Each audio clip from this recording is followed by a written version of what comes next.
to bring you this week's flight sim news with thanks to SayIntentions. We check up all the updates from Sim Update 4, a T-38 Talon, a Daedalus BS214. We have a look at Perth Airport by Orbx, and then it's over to Exeter from UK 2000.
Sleepy, nighty, snoozy snooze. I mean, give us a second.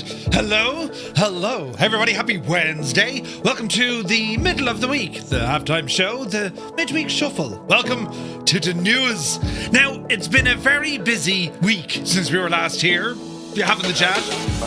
No, shag off, there's no refunds. It's been very busy. We've seen the release of Sim Update 4, amongst other things, so quite a bit to cover on tonight's show. Hope you're all keeping well. It's been a busy week as well. I spent the day yesterday above in Weston, checking out some simulators, and I've come to the conclusion there's someone else roaming this world that presses more buttons than I, but I've pressed enough of them to write very complicated stuff. Ah yes, I have a desktop simulator, I know exactly what to do. But we got there in the end, But I hope you're keeping well as we get even closer to Christmas. Update on Murph Manor. The kitchen is all but done.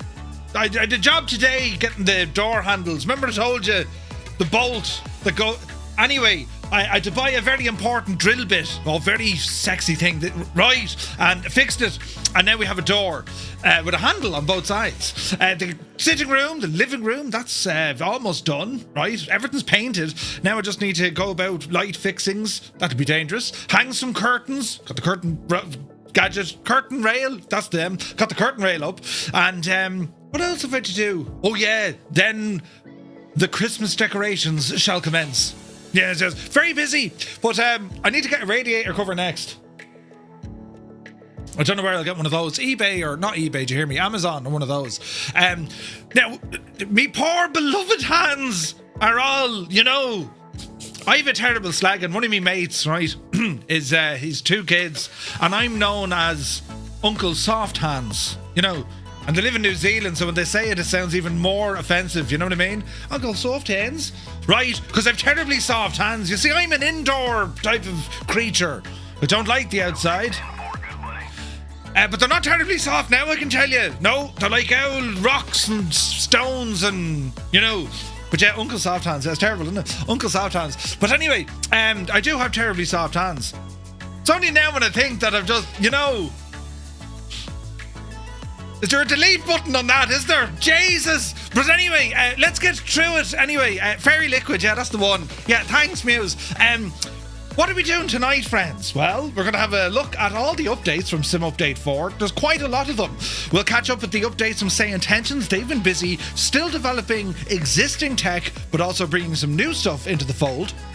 Then we have this mad joke beside us, the Aerodynamics T38 Talon. Ooh, the Pro version. We're going to have a look at that as well. There's a brand new... Jesus. There's a brand new Daedalus aircraft. It is a futuristic. No, it is a futuristic. It's a prototype aircraft we're going to check out tonight. And then we have two gorgeous sceneries: Perth in Australia by Orbx, and then Exeter in the UK by UK 2000. Now the previous hang on.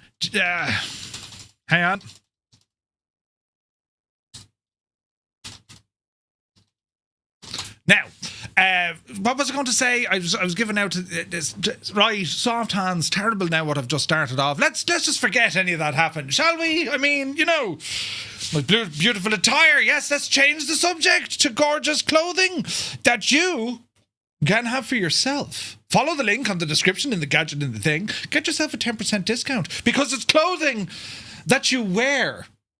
Right, brilliant. I mean, it becomes a part of you from flightsimtees.com. All the Christmas gear is out and about. I have all hoodies, t-shirts, you name it. It's all coming together. So make sure you ramble over there. The perfect Christmas gift. Yes. Shipping worldwide, I'll have you know. You could be in Australia, or you could be as far away as County Cork. You too can buy yourself something from flightsimtees.com. So to be sure to check it out and use the TTM at checkout for a 10% discount. Right. See, we give away things. Brilliant. Absolutely brilliant. But anyway, as I said, very busy week up at Weston yesterday. And, well, Sim Update 4 just kind of appeared on Monday. And we were waiting for a lot of the updates for aircraft. And they seem to have rolled out over the last 24 hours. In actual fact, there has been a patch just released this evening. So there's another update for your sim if you're going to be going flying tonight. A couple of just small little kind of back-end kind of fixes. One or two aircraft fixes as well. So, it's all go, lads. It really is. As we lead up now towards the Christmas break, well, it seems to be all go. And as I said, we've a bit of news to get through tonight, you see. But anyway, who's here, look? Who has rambled in on this? 9 degrees. The weather, it's up and down like a... It's right, I mean... Oh, jeez. It's... Right, tomorrow, it's between 5 and 11 degrees. Right, Friday between 4 and 9 degrees. It's getting colder. What do you think? Will we have a white Christmas in Ireland? Who knows? The wind yesterday, though, jeez. Right, in Weston, it was gusting 35 when I was there, but it was only starting to kind of pick up. And I think they reported gusts up to 50 knots in Dublin. It was proper BJanie then. Was mad. But yeah, that all went off yesterday. Do you know?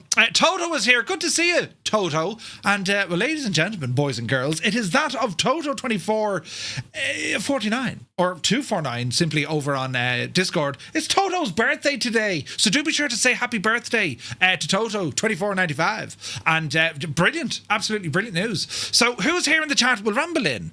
I think I have music here. I do. Remember to press the button. Oh, Jesus, that's not...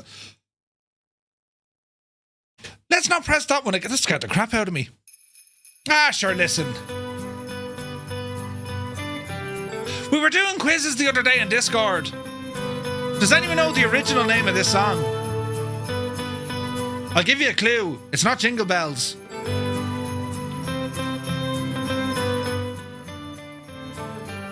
You'll get there now in a second. Right. Batman Smells. No, that's not it either. Good guess, though. Good guess. -3 with Super Tie. Jesus. Right, who's here? Look, North Coast Mike. Very good evening. Mrs. TPHI. Inverted. Welcome aboard. Good to see you. Vacuum. Happy Wednesday. Creo is here. He says, good evening, Murph and Fireflies. Dispatches. Jesus, that week went fast. Telling you. Hope all is well in County Mayo. Good to see you, Creo. Idle Cutoff is in the house. Good evening, Murph. Cambridge calling. Hello from Tipperary. You're welcome in. CP65. Good day to you, sir. Kirog is here. Spitfire RAF 100 is in the chat. Nightsep. Very good evening to you. Hope all is well. 98 Vulcan is here. Welcome aboard. Mrs. TPHI has a 60 stream streak. Every single one of them ups to down. Thank you very much. Fierce Wolf, looking fierce and wolfy. Martin K is here. Malky, a very good evening. Hans Gruber, welcome aboard. Hans is getting ready for Christmas, you know. Nakatomi Plaza. Right, but good to see you. Stick Figure, good to see you. Commander Balosh, good evening. Vacuum, thank you for your 3 in a row. Happy Wednesday. Two Dogs, greetings, man. Kill Switch is here, 15 in a row. Thank you very, very much indeed. Krabby One, hello. Tima, good to see you. Sunjammer, tonight Murph tries some scrumpy at Exeter and goes cross-eyed. I used to be able to do, I still can do cross-eyed. I can do one eye. Look, it's weird, isn't it? I don't know how I can do the other one. I can. Do you ever be told when you're younger, don't cross your eyes because if the wind changes, you're going to be stuck like that? What are you talking about? Right, it can happen. Jesus, that ended up. What? Shh. Here we go. More tunage. The Impossible Face, good gravy. It's Wednesday already. Indeed. I look cut off. Thank you for 7 in a row. Eamon 1973 is here. Shovel Shoes shuffles in. AJH John, hope you're well. Hello from the little land of Kiwis, meat pies, and the Pacific Aerospace Cresco. Cam, you're very welcome aboard, man. Wicked Lumberjacks is here. Viper Strike, good evening. Any news on Murphy getting his gin-making license? Do you need a license to do that? Gibbo Ireland, good to see you, man. Gibbo has entered the chat. Welcome in, buddy. Where's this? Goblin Zeus, good evening. Gar Gaming is here. Hello to County Galway. Hope all is well. Blinky, pleased to be in your company this evening. Likewise. Out there in the suburbs. Good to see you, man. Filthy, good to see you. One Foxy Bingo Gav. Asher, how are you, Gav? Sean Dale is in the house. Gar Gaming, thank you for 6 months. Prime subscription. The man is a legend. Now. It's nearly Christmas, look. We say this every year, but what is your planation now for Christmas? Do you have all your shopping done, or do you wait, for the last possible moment? Or are you very organised and you got it weeks ago, What do you do for Christmas? Food shopping, Christmas presents, Christmas clothing, you know what I mean? It's always interesting to find out what people do, because I'm a disaster. Sometimes I like to think I'm organised, but then I realised the stuff I bought to be presents, I'll end up using myself. Depending on what it is, of course. And then worse, I'll forget. It's terrible. Hermit Something, very good afternoon. To a comfortable 8 degrees in Boston. Hope you're well, buddy. Jamambu is here. Faku, good to see you. Liptorius, good day. Apache, welcome aboard. Old Veteran 965. Scott, he says, happy hump day, y'all. Time for the news, and there should be a lot of it. Straight from the horse's mouth. I tried to do a horse neigh. Wait. That was pretty good now. I couldn't do a neigh. It sounded more like Scooby-Doo. Neigh. Right. Scott, great to see you. By the way, are you calling me a horse? Muse Fan is here, bursting the door with his face. Good to see you, man. Happy Wednesday. APU Inspector's in the house, soaring AJ. AJH, man. Let me see. Norse Viking Gaming is here. Peter's in the house. TG Sims, good evening. Cracker, good evening. Photos by Kev. Evening Smurf and Smurfettes. Welcome aboard. Stu Snape is here. Hope you're well, buddy. Happy Wednesday. Nice, we're over here, look. Just Roy is in the house. Good evening. Roy, I got your DM. I need to put the gadget into Explain. I will. I haven't got around to. I've been busy, but I will. You have my word on that. I mean, that's worth at least half of my... Right, we'll get it sorted. Ozymandias, good evening. Filthy, thank you very much for 25 in a row. Cheers, buddy. Let me see now. Gadget is here. Good evening to you. Hope all is well. You don't even get buttons on the home sim correct. Wait, what? I wonder how long the door handle will stay on. Wait, what are you trying to say? A Crotty is here. Good evening. Mech Mancer's in the house. I had to play in 4 doors because the pile on the new carpets were too thick. Don't talk to me. Whoever they got in this house as a carpenter had the carpentry skills of a muppet, right? And the electrician was probably a plumber, and the plumber was an astronaut. Nothing makes sense here. You turn a switch on in the what do we call it? I don't want to say a pantry. It's not a pantry. The utility room, right? If you turn on the light switch in the utility room, the light outside turns on. Do the maths there, lads. So I've replaced all the bulbs with smart bulbs. Yes, so you now tell your machines to turn on the lights and you look very cool. But then when they don't work, you break down and cry in the living room. on your own. It happens. Martin, Kerry Aviation, Tier 2 for 39 months. Cheers, man. Hope you're keeping well. Lance, do be sure to check out Kerry Aviation over on Instagram. Some beautiful pictures. Balut, good to see you, buddy. Zybok Doc calling from Denmark. Hello from Tipperary. You're looking well. Who's this now? Ask Q, welcome in. Morpheus is very liquid. Tomcat, good to see you, buddy. That should have been... Tomcat, you should have got the gadget with the thing with the yoke. Yeah, right. Just check your gadget. Sunjammer says, so saying all the living room painted, does that include the furniture? I'm not going to lie. There has been some collateral damage, but we'll get it cleaned. Always using the polish on the hands. Oh, wait, hang on. That's what it is. It's a side effect because I'm so clean. Yeah. I use so much polish around the place. That's what it is, yeah. Jesus. PQ, good to see you. Man hands. Yes, idle cut off, yes. Tarnish Mossman is in the house. Good to see you. Willow, how much? I thought I'd come into your stream, Murph. The football won't make me laugh anymore. So you'll just have to perform miracles. Just like a clown to make me laugh. Hang on a second. When was football ever funny? Football is the equivalent to watching... I can't say it, but right, it's... not funny at all. It's like, oh no, me eyelash. Your man fell over, it broke his eyelash. Did you see him? He gave him a drop kick and it broke his eyelash. Pull up his socks. Jesus. But you're very welcome in. Where's this now? RAF hands. Wait, what? Murph uses KY to moisturise his hands. Jesus. KY. What colour is the painting? It's all white. I've ruined this. This is grand. My two favourite hoodies are grand. This and the other one. But my Yellowstone hoodie is destroyed. It's now like, Arctic camouflage from all the white paint. But it'd be grand. Zybok, thank you very much indeed for 40 months. Thank you very much. He goes, Murph, it seems like yesterday I found you on Twitch. Be the Janie. Thank you very much indeed. Are we going to sell hats as well? Let's not go there. Strap21, welcome in. Let me see here now. Peter says, nice to wear indeed when at work, and I can say, hello, it's your post airmail delivery. Ooh, nice. Where's this now? That's why it's the second time I get a 2.5G update. Correct. Yes. Tropical for December. It's quite warm. Toto, hope you're well, buddy. Where's this now? Lay off the beans. The beans. DeBlaze, indeed. Good evening. Hope you're well, man. I was in the back of an ambulance on the English M6 in Kendal. We almost sailed. Jesus. The weather over the last 24 hours. Nuts, lads. D Wolf is here. Good to see you, buddy. Hope you're well. Where are we at now? Kanzui. Formerly known as Kanuzi, 45 months. Kanzui, thank you very, very much indeed. Hope you're well, buddy. You're looking well. Foreign Access here. Good to see you. Black Sheep Gene, better late than never. Good to see you, man. Bio Games, welcome in. Cy120, good evening. Iowa Scotsman. Happy Wednesday, man.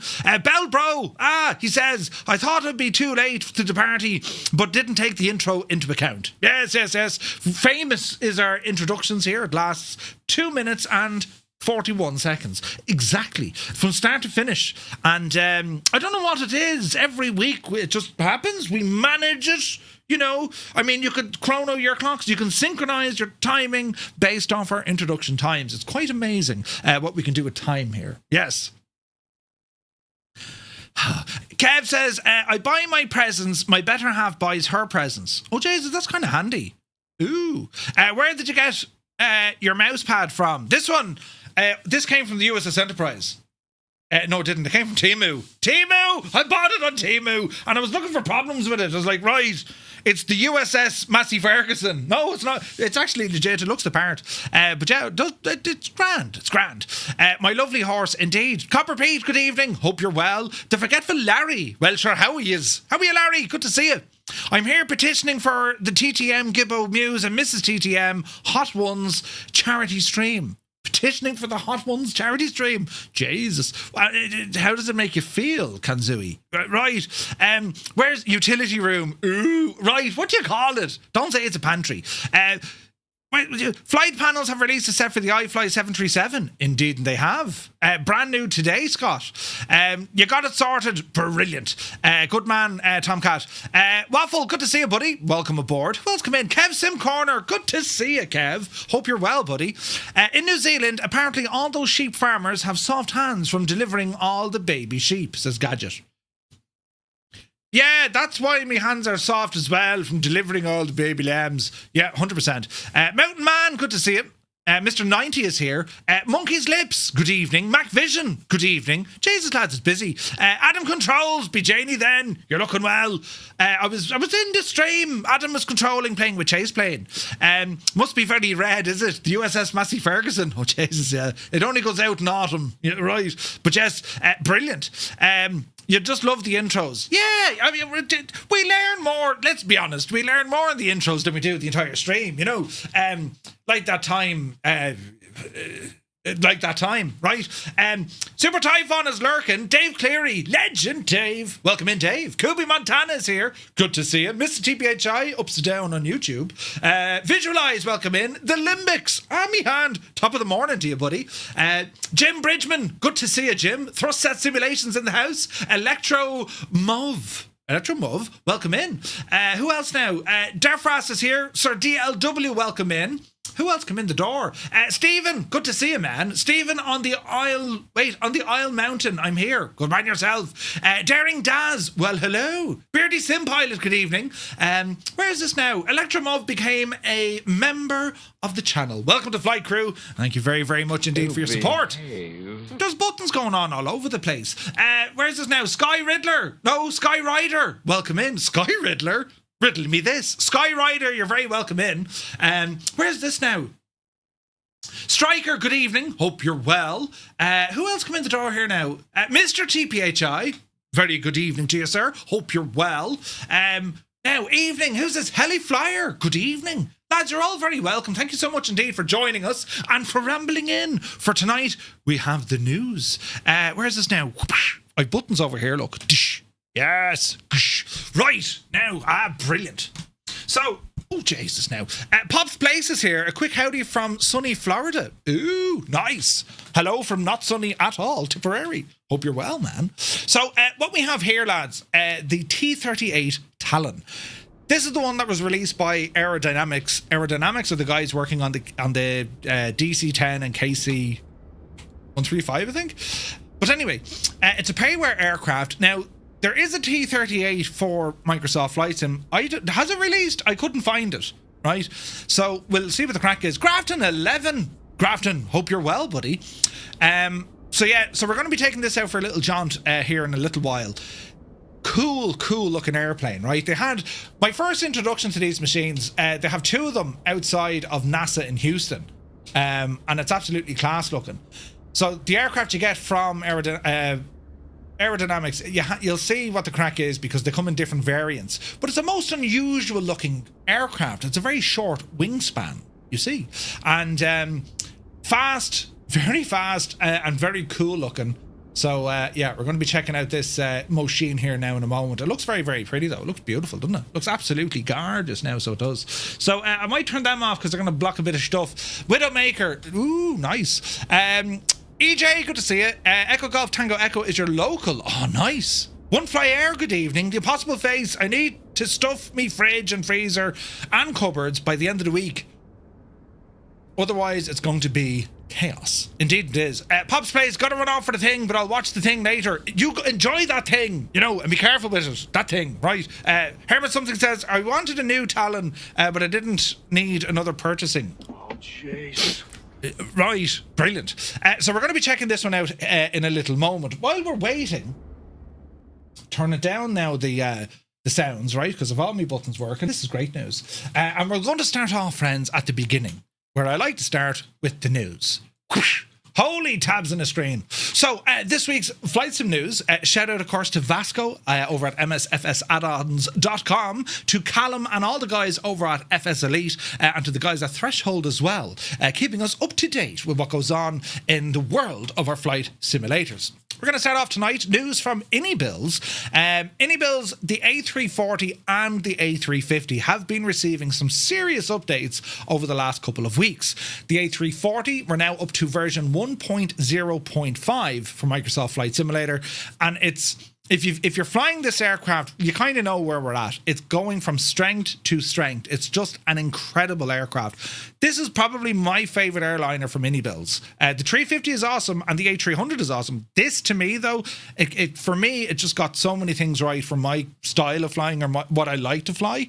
And it's receiving a lot of love from IniBuilds. They've been flat out this year. This has been like the year, I think, for IniBuilds. We've seen such awesome things come from that studio.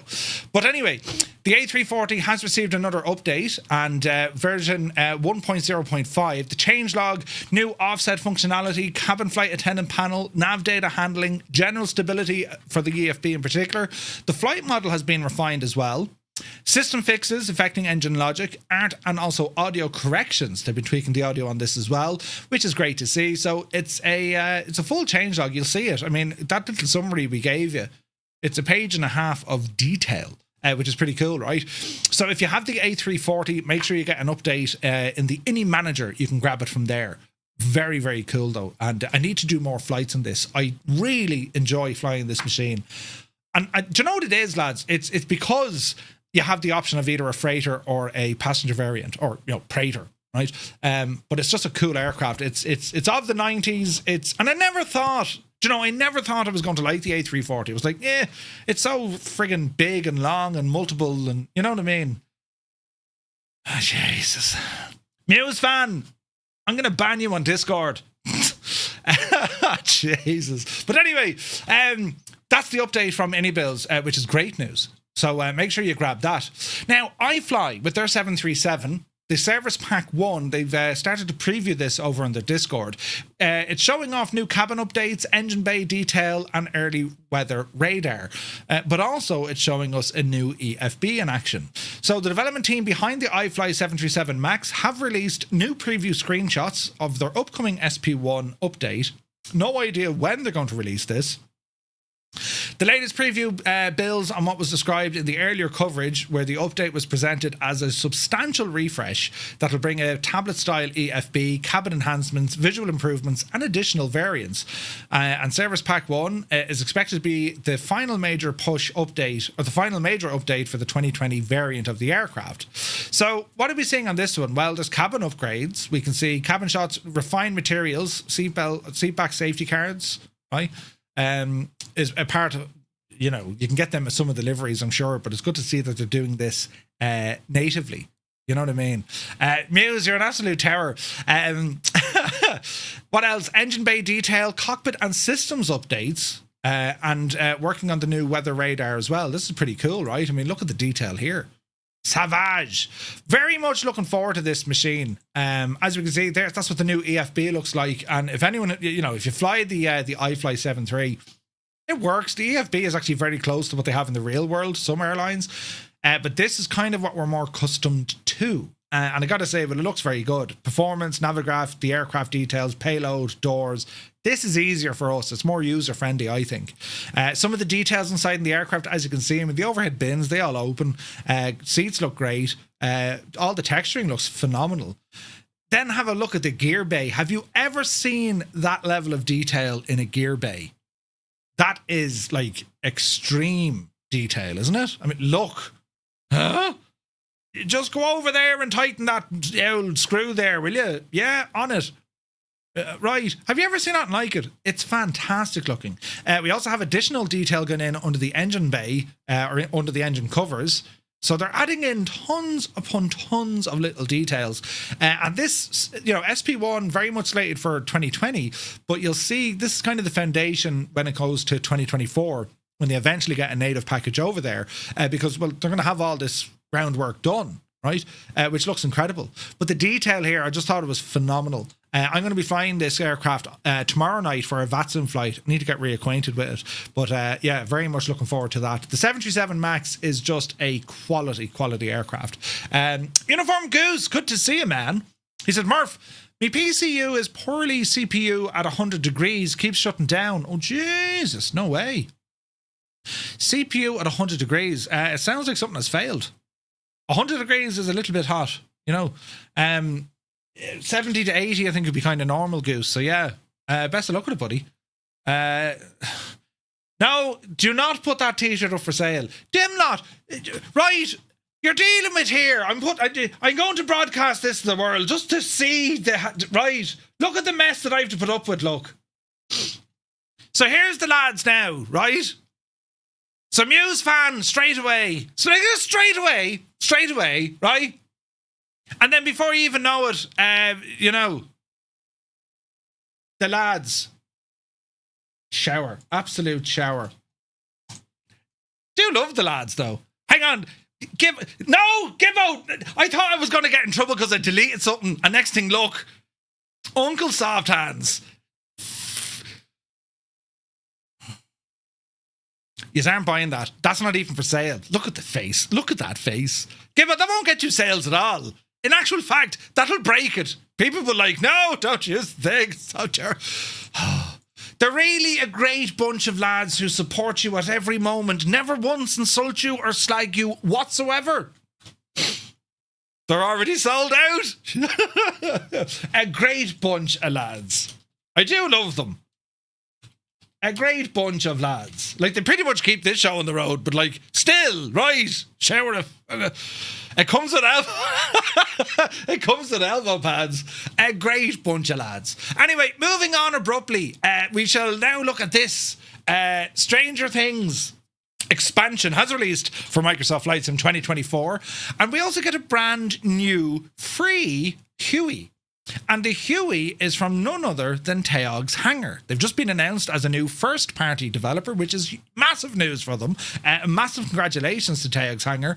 And it means that you get a free Huey, which is an incredible chopper, right? We've flown the Huey for quite some time in the sim already, and the civilian one is now in it. Do you know? If I could post the Take My Money meme, I would. Keep the kids away from the fireplace. You lot. Listen. It's a tough crowd tonight, isn't it? I mean, we're getting it from both sides. Jesus. Is that the same I already bought? Yes, the same team. Same machine. Microsoft have released one of the most unexpected crossovers in the franchise's history, the Stranger Things expansion. Now, show of hands, who watches Stranger Things? Wasn't Stranger Things a video game? And then they made it into like a Netflix thing, didn't they? I think so. I could be wrong. But yeah, it's a 2024 native Huey. You know, Photos by Kev, never heard of it. Yeah, so like it's definitely out there. Like I'm aware of it. I think it was a game first, and then Netflix picked it up. And I don't know if you guys are watching it or following it along. Is it any good? Couldn't tell you. It's a weird kind of a teenager coming of age sci-fi. Aliens are going to get you, but it's all in your head sort of thing. Yeah, right. But yeah, some have, some haven't. Okay, it's always a tough crowd here. You are such an easy mark, Scott. Listen. Shag off. According to Microsoft, the goal was to merge the simulator's realism with the show's atmosphere. The result is a themed package built around a brand new and free rendition of the Bell UH-1H Huey, accompanied by a set of missions and a large explorable rendition of Hawkins that includes more than 40 locations. The expansion is introduced as a chance for simmers to enter the world of Stranger Things and support a town dealing with strict lockdowns, heavy patrols and unknown threats. The narrative is guided by Murray Bowman, voiced by the original actor, who leads the player through a sequence of operations. Let's have a look at it here. If you've never seen it, sure, we'll have a look and see what happens. Look.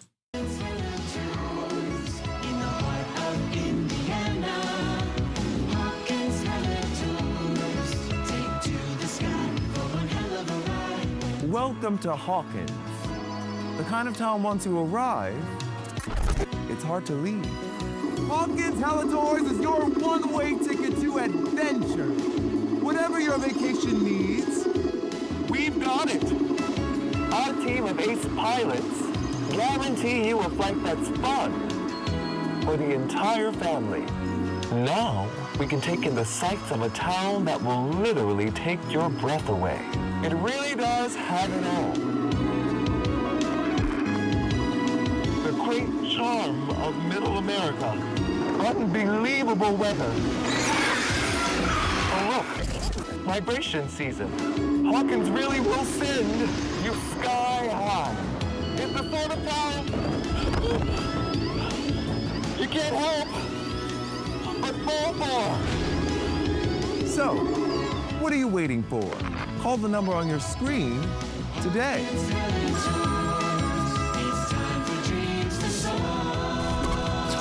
Now, to be fair, right? We need more of these sort of adverts in our life today. We do. We are missing this style of advertisement. I mean, think about it. If you saw something like this, visit Leitrim or... What would be the area code, Gibbo? Hang on. What's the area code for in America? We'll try this now for the crack. Man, we'd have to ring the number, see if it works. 275 or something, is it? How do you ring America again? What's the plus? I'll wait for one of you guys to tell me. Country code is 1. The country code, so plus, I just put in +1. Oh wait, hang on. +1, right? 260-204-3011. Is that it? Oh, Geneva. Cannot connect this call. If you have set a spend cap, you can review and change it at sky.com. Shag off, Sky, will you? Ah, Jesus, I can't call it. We'll try 001. 001-260-204-3011. How does a bill pay have a spend cap? Cannot connect this call. Ah, for God's sake. Can I call it through WhatsApp? Hang on. New call. Call. Ooh. Search. Oh no, you can't. Where is this now? Good luck getting on that. Wait, plus is 00. Plus and then the number. Yeah, what did you... Hang on, it's not working. 00. Wait, hang on. Balls. +1 260-204-3011. I'm going to save this. Create a new contact. Stranger Things. No, things, Murphy. Things. Stranger Things. Save. Right. I'm going to WhatsApp. Let's see if WhatsApp will dial it. Search. Stranger. Oh, it does. Stranger Things.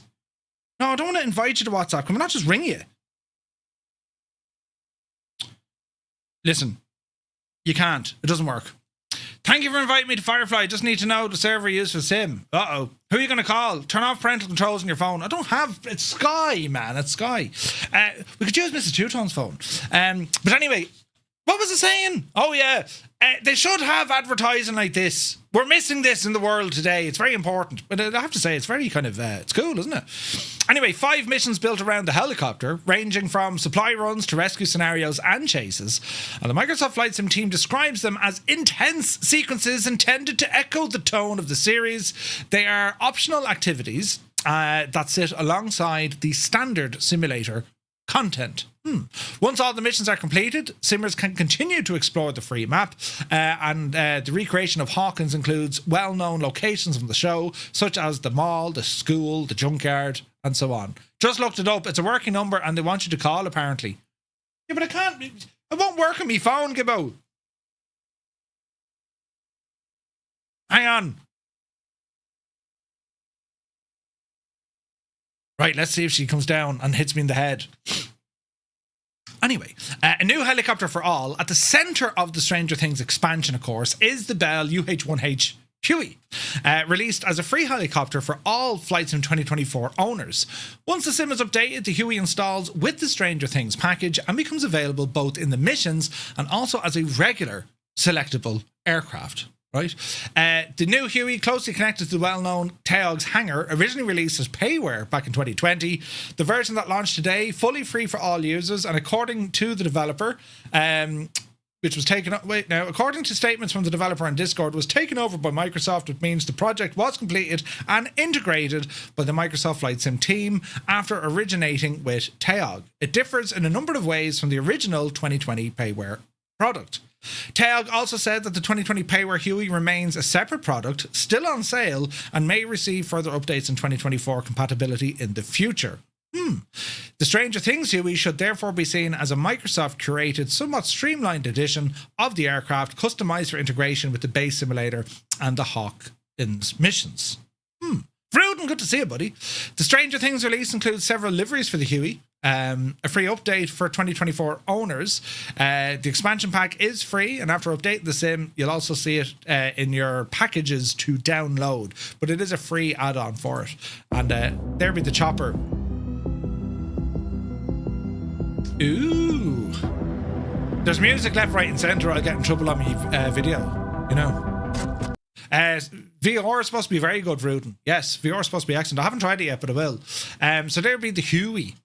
Now, speaking of the Huey, right, and Colonel Forkin's an absolute genius here, because did you know they've added a feature to Microsoft Flight Sim Update 4, and it gives you native night vision. So there's now a keybind for native night vision in your sim, right? Go into your options, you'll see night vision. And it will work on any aircraft, but they need the aircraft developers to go back and turn it on, right? So the Huey has it, and some third-party developers are looking at this, right? Newfoundland, good to see you, bud. Yes, Stu, 100%, bud, 100%. I got through the number. It goes to a recorded message, says Weebles. Oh, nice. Jeppesen 2001, the man, myth, and legend, has rambled in with news of the realm. He says, Jesus, how are you? Good to see you, Jeb. But that's pretty cool, right? Night vision. So massive shout out to Colonel Fork for pointing me in that direction. Fair play to you, my dude. But that's pretty cool, isn't it? Because prior to that, I've always used... Reshade to give me that sort of an experience, you see. But very, very good. So anyway, that's the Stranger Things update, and also the new Huey, which is now available. And we need to bring back these, late 80, early 90 style advertisements. I think they're great. So moving on, over to Threshold. A2A Simulations have announced a native AccuSim Comanche, which is in the works for Flight Sim 2024. And... features such as a new EFB, dirt accumulation, and more. The upgrade, which will be paid for, will bring native 2024 gauges, a native 2024 EFB with charts and other apps, a full walk-around system using 2024 standards, dirt accumulation on the exterior, dual PMS TDS, the GTN 750 configuration, time compression support, and much more. There are some limitations what they're going to do with the visuals, but they are able to add in some additional avionics, such as the Narco NS800 RNAV, the S-Tech ST809 or 901 GPS S mode.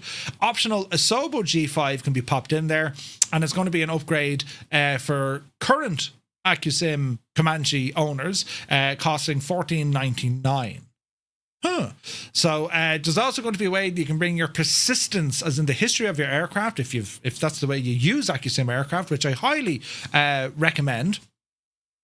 When you buy an AccuSim aircraft and you fly the one aircraft, I mean, the wear and tear over time, persistence, it's all there. Well, you can transfer that persistence file over to 2024. So great news there as well. So performance, AccuSim prioritizes simulation over the visuals. There's only so much detail we can add before impacting on performance.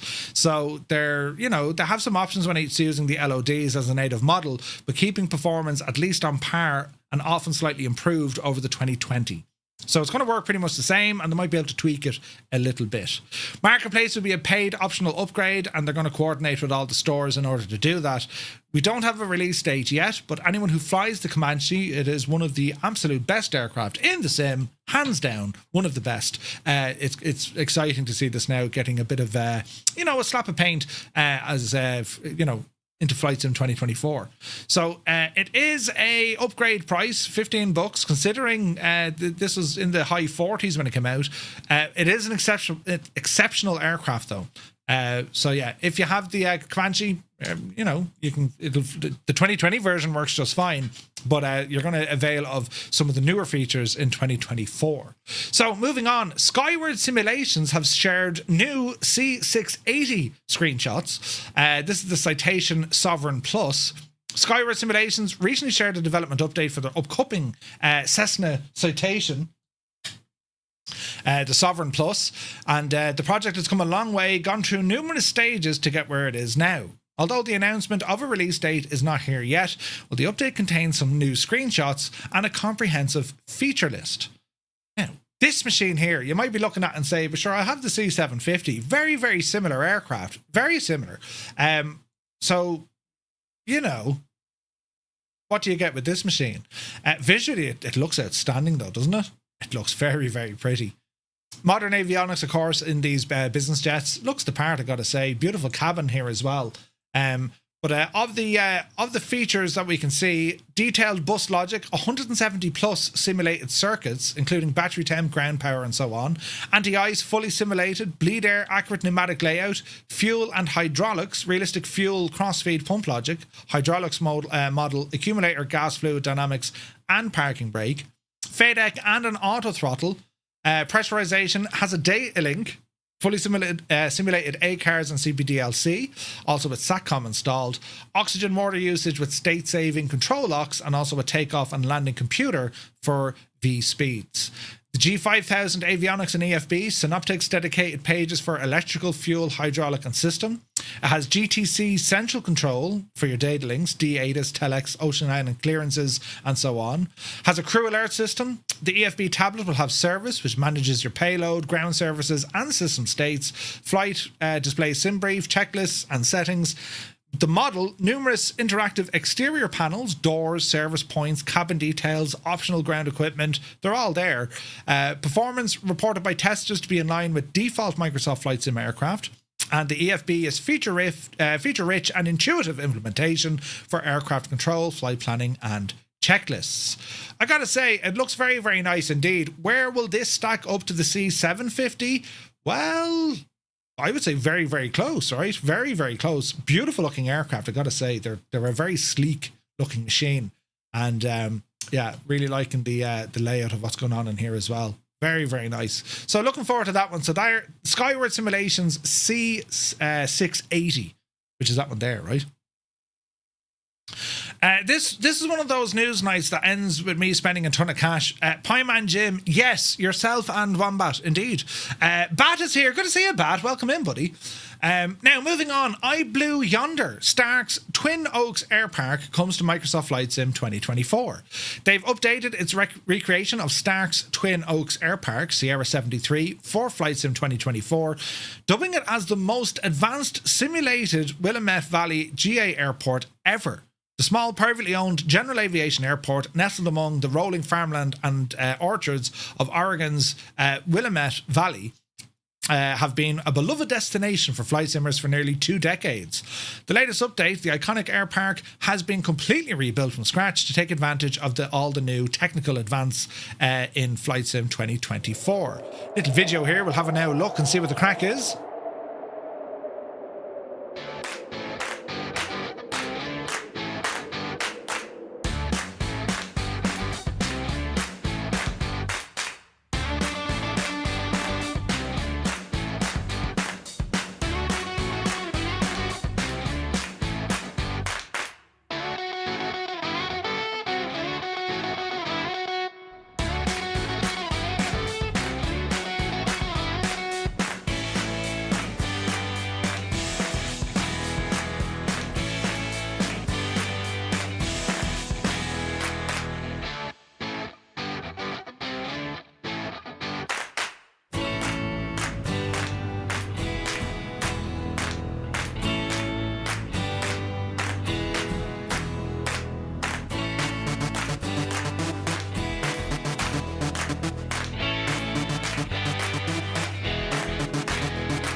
Moving llamas, I'm telling you. So pronunciation, Will Lamb et from iBlue Yonder.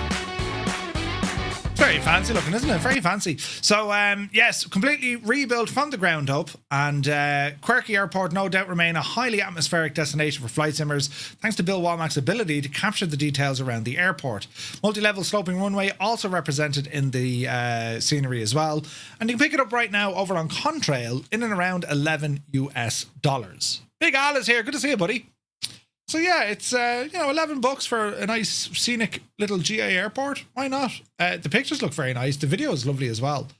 Twin Oaks, 25 on-site jobs. Wait, what? Search, rescue, life flight, air ambulance, aerial law enforcement, emergency disaster response, aviation career development. Ooh, privately owned. Very nice. I do love the idea of having a hangar, Mr. Anderson. Yes. Something that, like, if you had your own hangar and you can customize it, and you have a couple of llamas at the back, I mean, where else would you want to go? You know what I mean? So let's see what happens there. Now, NZA Simulations, we got to preview this last week. Just to let you know, it has been released. Wanaka Region version 2 for Microsoft Flight Simulator. And I cannot wait to do some group flights here, which is soon, because they've included Wanaka Airport, but also a ton, like something like 5,000 square kilometers of additional scenery. They've added in different heliports and additional airfields as well. Very, very nice, lads. It is a stunning region, and it's available right now. If you had the 2020 version, there is an upgrade path, which is for free, or you can buy it outright, priced at around $19. But it is a huge scenery pack, massive. I am indeed, Al. Yes, I shall be in the land of New Zealand at the end of March and early April. So that's available there now. It's absolutely incredible. That's the map, just to give you an idea. And yes, there is a Liverpool hut, right? So yeah, absolutely great stuff there from NZA. Just incredible stuff. And it's part of the Proline series, and they are working on a ton of other projects as well. This one, though, really catches my eye. We need to go exploring here, you know. Captain Noodle, what's the best add-on Cessna for 2024? Ooh, I like the 182 RG by Coronado. It's pretty decent. The default Asoba one is good enough, right? But there is, you know, the WB Sim was very good back in the day. You can kind of get it working in 24, but it's, you know. Rico Fly, good to see you, buddy. It's Wanaka, yeah, brilliant, absolutely brilliant. No word yet of PMDG. No, they haven't given us any release date of their 737. The 210 isn't bad. Yeah, 210. There's a very good Cessna on the way. The Grand Caravan, that's going to come out early next year. And yeah, the 208 Grand Caravan, that's in production as well. Pretty cool. But specifically to a 172 or a 182, Coronado, they're the only real options at the moment, you know. Firebird, good to see you, my dude. Welcome in. So great news there from NZA. I highly recommend this scenery, lads. It is stunning. This and their Milford Sound, which is only a stone's throw away. You would do some incredible flights. Start off in Wanaka, go down to Queenstown, and go back out to Milford Sound. But just beautiful, absolutely beautiful. So great stuff from there. Now, Time Machine Designs. I'm still waiting for the update to come for their Hadrian's Wall, right? It is working in 2020, but I want to do this in 2024. But in the meantime, they've just released a brand new scenery project, and this one is the Iron Age Hillforts, Volume 1, which has a focus on North Somerset. And basically what they've done here is they've gone and used archaeological information, mapping, and all the jazz, and they're rebuilding that inside Microsoft Flight Simulator, which for the first time gives you a digital representation of what some of these forts and, you know, dwellings would have looked like back then today. And well, there's quite a bit going on here. So there's over 4,500 Iron Age Hillforts have been identified across the British Isles. This collection brings together 21 of these iconic sites from across the northern part of Somerset. The sites run south along the Severn Estuary from Bristol to Brent Knoll, and east inland over to the Mendip Hills. Development with the North Somerset's Council senior archaeologist, each site reflects the landscape, possible earthworks, revetments, palisades and gateways, roundhouses and grain stores. Fly low and slow across the sites that dominated the landscape 2,000 years ago and still maintain their mystery to this day. This is a very interesting project, because what Time Machine Designs have done, particularly when it came to Hadrian's Wall, by using archaeological data, they're able to inject that into the sim, and you can actually now experience what some of this stuff looks like, which is mind-blowing, I think. It's a great training aid or learning aid that you can use Microsoft Flight Sim with, because, well, you have this digital twin, we have the world, fully simulated. And here we have now sceneries that you can pop in and learn all about them. And I got to say, my knowledge of you know, this time period in the UK, a little bit on the Roman side, sure, but like Iron Age Hillforts, I know nothing of it in the UK. We've quite a lot of it over here in Ireland, tons of it. But it's great to see this level of detail going in there. So it's all part of a series reconstructing them for the sim. And well, you can see them, all the different names: Cadbury Camp, right? Worldbury, Stoke Lay Camp. There's tons of stuff there. So the scenery file, it's £4.99, right? With the Romans, £4.99, and that gets you volume 1, and which is pretty cool, right?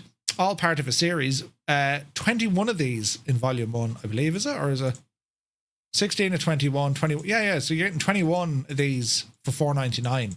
And you can learn an awful lot from these as well. So great news there from Time Machine Designs. I'm still very much looking forward to when they update Hadrian's Wall, because I want to go flying there. Tons of information to learn about that. So we'll see how we get on with that. Now, other huge news. Seafront Simulations have relaunched the flagship maritime add-on Vessels Global Shipping for Flight Sim 2024. Seafront Simulations, we know that they do all of their different regional vessels add-ons, and they always look absolutely class. This one is their global shipping. This populates the planet with modern shipping routes, be it ferries, you know, tankers, all that jazz, right? Fully re-engineered, working in Microsoft Flight Sim 2024. It brings tens of thousands of vessels, over 15,000 of which are landable, and introduces a host of technical and visual improvements made possible by the new simulator's water physics and performance. It's not just a quick port. The developer said the system has been rebuilt from the ground up using all new internal tools. Vessels Global Shipping introduces what the developer describes as its largest maritime network to date, featuring expanded coverage across the world's oceans, coastlines, and major trade routes. Ships move independently across mid-ocean corridors and port approaches, making long-haul and coastal flights feel way more grounded in real-world activity. We do have video here. You can have an outlook. There's music. Rebuild for Flight Sim 2024, and as you'll see from this, so you know, you can land now on a number of these vessels, and they have this new interactive map as well, so you can actually plan some of your flights that'll intercept some of these shipping routes, which is pretty cool, right? And the sim has its own traffic, right? It's looking at like marine traffic and whatnot, but they've never been fully kind of cranked up yet. This is pretty much out of the box, ready to go. I mean, that's the interactive map. You can go and see what ships are there, what their routes are, and chances are, you know, they might have the right livery, but they definitely have a model close enough to what it is as well. So it's pretty cool, I gotta say. And of course, the fact that now you can land on some of these will really add that bit of challenge, especially with the new water physics in the sim. I mean, there's waves, right? It's not just the visuals now. There's a bit of crack trying to land on vessels in the sim. So also very high LOD, meaning that you can see not only you know, the object, the ship, but you can also see the the wake of the ship as well, which is pretty cool. So yeah, so would there be resupply between oil rigs? I'm not sure. Like it all depends on the data point. 90 ship variants included, up from 54 in the original one. Helicopter pilots' biggest new feature is the moving landable ships scattered across the planet. Interactive web-based global shipping map allows simmers to view every vessel's starting position, the type and its coordinates, and even filter by ships with helipads or landing decks before planning a route. Ooh. Rebuild for 2024, and I gotta say I'm excited about this. Vessels Global launches at £15 with a £5 loyalty discount for owners who had the 2020 version. Right, the vessel's core library remains a prerequisite for all of their add-ons, and those looking at the technical specifics, compatibility notes, or upgrade details, there's an FAQ in the news article as well. Quite a lot of stuff. Landable vessels, yeah, pretty cool. Pretty cool. Hey, Carlo, good to see you. The Sims giant cruise ships moored at tiny fishing villages. Yeah, like. Yeah, right? Like the sim does have data there. I mean, you can see the names of all the vessels, but there's a lot more models included here. Like there's a ton of models here, you know? It'd be great for Coast Guard missions, definitely doing flights across, Ireland, UK, or UK to Europe, right? And it's something we'll have to load up and have a look and see what the crack is, especially some of the major, trade routes, Singapore and all that neck of the woods. It could look absolutely incredible. Moving over to Navigraph, this was a huge update. They've added Europe-wide Rogers VFR charts to Navigraph charts. This is every bit, you have to see it. You have to see it to believe it. If you're currently a subscriber to Navigraph, this is just an update or an upgrade. It just goes straight in there, right? And what I want to show you here is it covers all of Europe. So in America, you have your US sectional charts, right? Which is brilliant. And in Europe, when it came to getting all of these sectional charts, you either had to pay a lot of money to get them all comprised into a map, right? Or you'd have to refer back to your, sheet maps, your actual sectional maps, which is grand and all, but now we have it in a digital world. And just to show you some of the details, in particular Ireland, because Ireland is a freaking basket case when it comes to VFR kind of information. The fact that we can zoom in all the way here, they show you all the visual reference points to show you major roads, towns, forests, obstacles. There is an absolute barrel load of information here. Barrel load. And it's all free, part of your Navigraph subscription. You'll see where there is restricted airspace, TFRs can be on it as well, where there's glider operations, loads and loads of stuff in and around, not just Ireland, but all of Europe. I mean, into France as well. You fancy a bit of VFR flying in France, you can kind of see VFR Airways are in there, right? This is a huge update. And to my knowledge, no, Sky Demon I think has it, and that's it. But you can kind of see all the different where there's airspace restrictions across the UK. Again, VFR sections. I've books in the drawer yay thick, and like as soon as they're printed, they're out of date. Right. Everything is here that you need, which is great to see. Monitor there's information here on sectional charts you just don't get. Is this real world flights? The data point is from real world, but it's used for simulation because there's certain things and the update frequency probably doesn't match like with like. Plus, Navigraph has never said, hey, you can actually use this in the real world. You can't. You're not supposed to. In saying that, it's very, very close. I mean, it's very, very close. For whatever reason, if you're flying your plane and your official gear failed, well, this probably would get you out of trouble. But it's never intended to replace real-world navigation charts, ever. I mean, they've disclaimers all over the place. Do not use for navigation. Like they're telling you, don't use this because there's chances are we either got something wrong or something needs to be updated and the data that you're looking at is not current. But in saying that, it's within a percentage and like single digits because... Like even I have a 2020 Ireland sectional chart, which is on 2 pages. And any area I've gone into, this is up to date more. This is more current, which is very, very good. BioGames, thank you very much indeed. 8 months, man. Cheers. Cheese Slayer, good to see you. Lear, welcome aboard. Murph, if you had to choose a favorite aircraft in the sim, what would it be? Ooh, that's a very difficult question. There are many. I have many favorite aircraft. FS Reborn, AccuSim from A2A, Black Square, Just Flight, IniBuilds, PMDG, of course, iFly, Phoenix. There's loads. Tails Hangar. There's loads. We do have an awful lot of excellent aircraft now, which is great news, and still a demand for more and more and more. But anyway, this is a free update. This is huge for VFR lads. Like I cannot. This update is every bit as powerful as Charts version 8, which actually opened up Navigraph to VFR flying. And why do we like VFR flying? VFR flying is more applicable to the aircraft we tend to fly, particularly general aviation. Yes, we can go IFR, of course we can. But when it came to sectional charts, we've always been stuck using the US. Now there's Europe available with Navigraph. This is huge, massively huge. So yeah, great stuff from Navigraph. Very, very excited to see it. Complete flight coverage for VFR rules across Europe. I forgot M scenery, but yeah, Rogers VFR. It's just brilliant how they managed to get there, and like, there's no upgrade fee for this. There's no increase in your subscription. This is part of your current Navigraph subscription. And when you look at Navigraph, this year alone with the updates, also with the brand new Navigraph Academy, and now VFR for Europe with no additional cost. This is great news. This is great news. So well done, Navigraph. Phenomenal work here.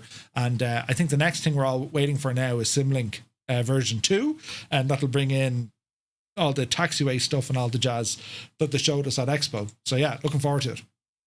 Now, in case you've missed it, Parallel 42 have indeed released Flow Pro and Flow Essentials for Microsoft Flight Sim 2024.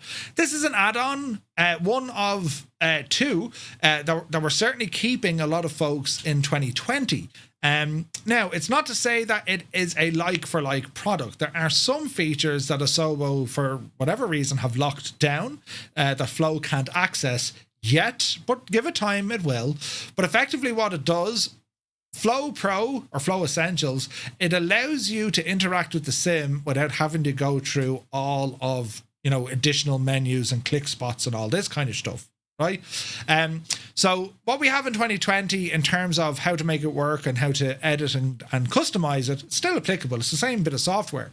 But there's a couple of limitations with this one. But again, they'll crank it up very, very soon. Right. This for me is one of the must-have add-ons in your sim. It's a must-have, because it makes things so much easier, be it to find friends, find your location, change the weather, change the time of day, check on your aircraft systems, change multiplayer servers, all within a click of a button. Very, very handy. So yeah, lads, highly, highly recommend this. It's a great bit of kit. Flow Pro, $30. Flow Essential, $20. If you've never owned it, I'd recommend just go with Flow Pro. Just go with Flow Pro. For the sake of a tenner, trust me, you'll like the differences. And then if you did already own it in 2020, there is an upgrade path. Discount will be available for 6 months up until June 2026 using the code FLOW24P for Pro or 24E for Essentials. You can upgrade to the 2024 version for just $2 if you've already owned it. So that's huge news. Murph, the backup restore option within Flow is used for sharing and backup, but you can also share that backup file. Correct. Within reason, though. And what I'm saying there is, Roy, it depends on what way your wheel is built. If you have add-ons that someone else doesn't have, or if you're using skins that someone doesn't have, there's a bit of jiggery pokery I'm just trying to get my head through. But in effect, yes, you will be able to share your profiles with other people, which is pretty cool. So great news there. Retriever Neil, thank you very much indeed. You absolute ledge. 16 months, man. G Slayer, you're very welcome. Very, very welcome. It's really the menu that Microsoft Flight Sim should have the menu. Yeah. But anyway, great news from Parallel 42. They've also released Gone Fishing. We'll be having a look at that soon. So, Sim Update 4, huge update. I think we can all agree this has been a massive update. There are a couple of weird things happening there, here and there. Aircraft not loading, as in the model not loading, and some people have issues with their control bindings after being deleted and all this sort of jazz. But I think by and large, this has been a very strong update, particularly that when it comes to performance and, stability. Along with Sim Update 4, they've also launched the Red Bull Air Races. And of course, we have the new aircraft, the Boom XMB or XB1. Now, the Red Bull Air Races, they are insanely good. And I never thought I'd say this. I thought it was going to be another kind of Reno Air Races where it's like, it's fun and then you'll put it, The Red Bull stuff, it's very, very good because it's a time trial. You can select your difficulty levels. And I thought I was all Mr. Great stuff. And then I realized, oh, wait, hang on, there's different difficulties. And then I put it onto expert or true to life mode. Yeah, don't know how people are scoring there. It's very difficult, but it's very, very good. It's very good. So we'll have to have a bit of crack with Red Bull Air Races soon because it's not just, here's some planes and a bit of livery. A lot of work has gone into this, so much so that even the event organizers with Red Bull were saying, "Ooh, that's pretty mad," We did it earlier, Al. You big idiot. Heisenberg, good to see you. But yeah, the Red Bull Air Races. This is all a free. You'll find it in your activities. It's all a free upgrade, but it's very, very good, very, very good. And some of the times on it are just how are they getting those times? It's incredible.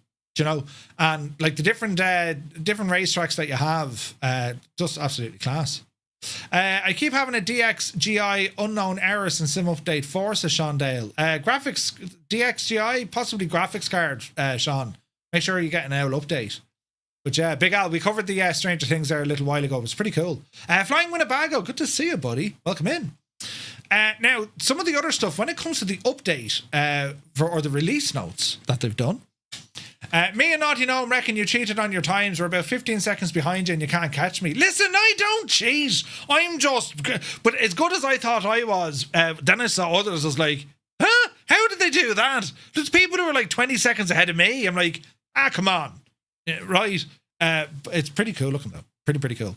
But anyway, Sim Update 4. There's a lot of updates here, a lot of fixes.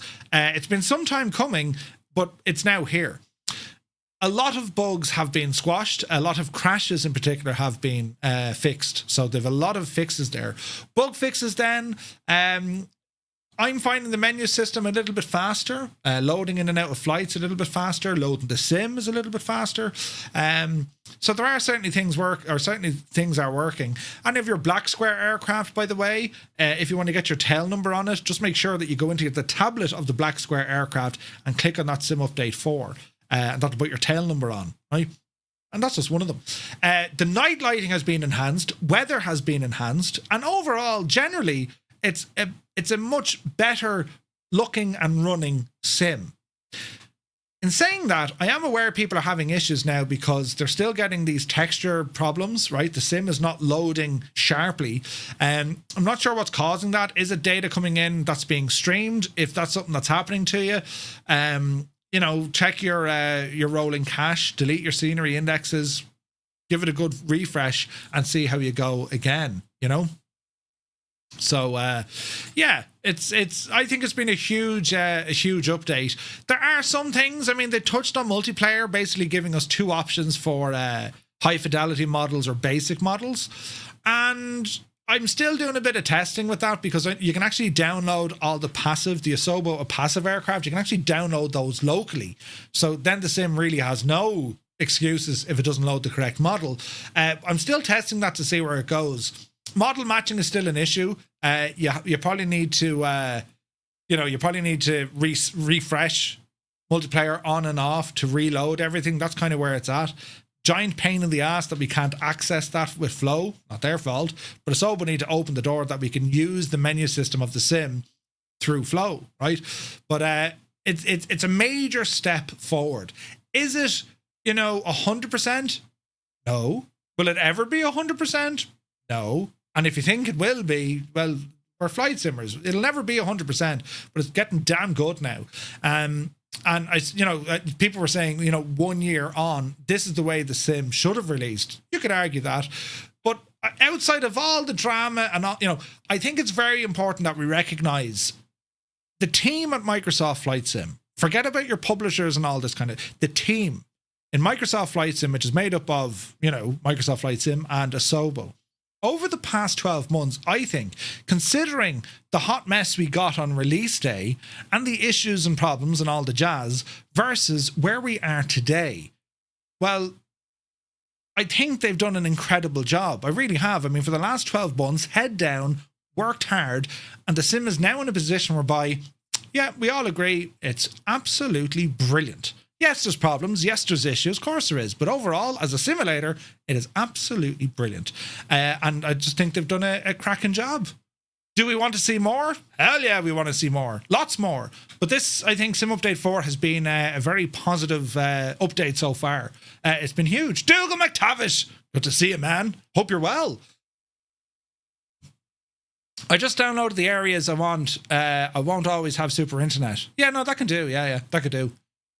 Yeah, I think it's been a huge update from them. So make sure you're running on that. If anyone has issues with Sim Update 4, if it's doing weird things or it's just broken, well, always hit us up on Discord.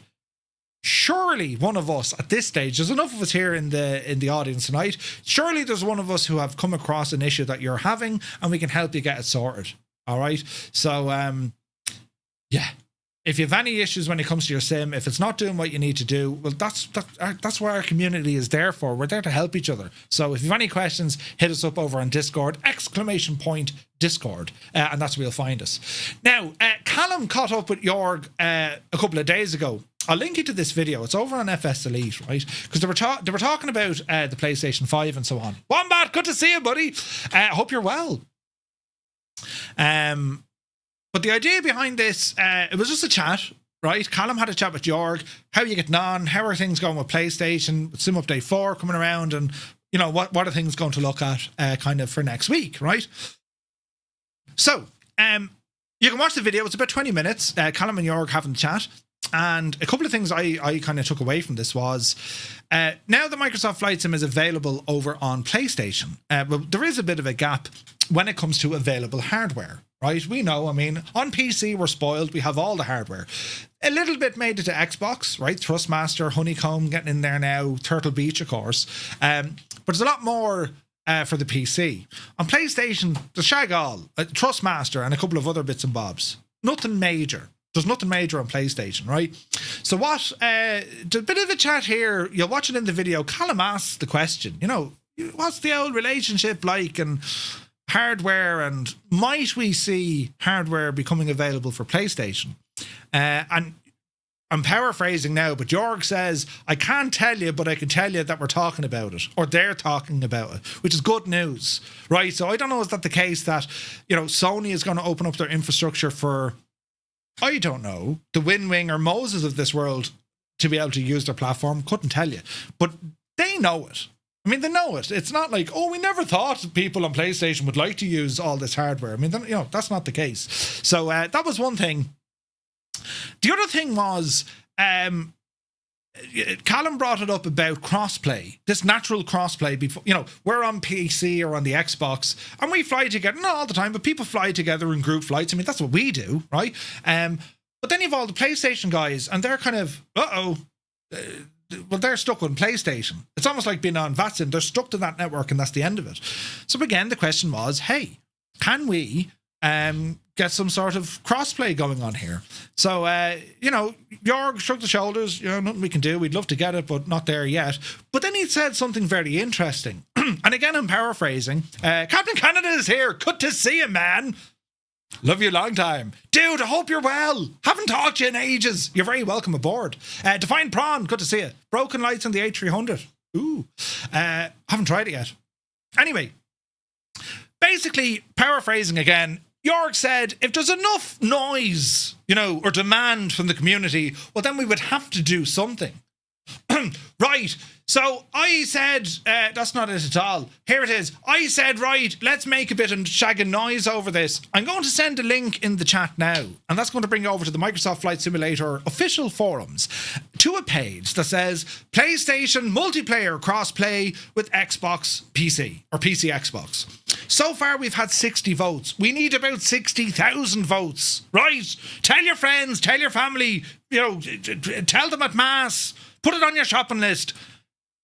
Spam the bejesus out of that and get people to action, to vote on this. Because I think if enough news or if enough noise is pushed, well, then they've something credible to go back and say, look, this is what our people want. It's all well and good, you know, I want it, and then it's left. We all need, as a community, as a flight sim community, I think this is something that we need to kind of, you know, we all need to work together here, because this is the reality, right? You know, you could be multiplayer could mean absolutely nothing to you. And I get that, right? Some people are very happy just solo flight, or they're only going to focus on VATSIM. That's cool, right?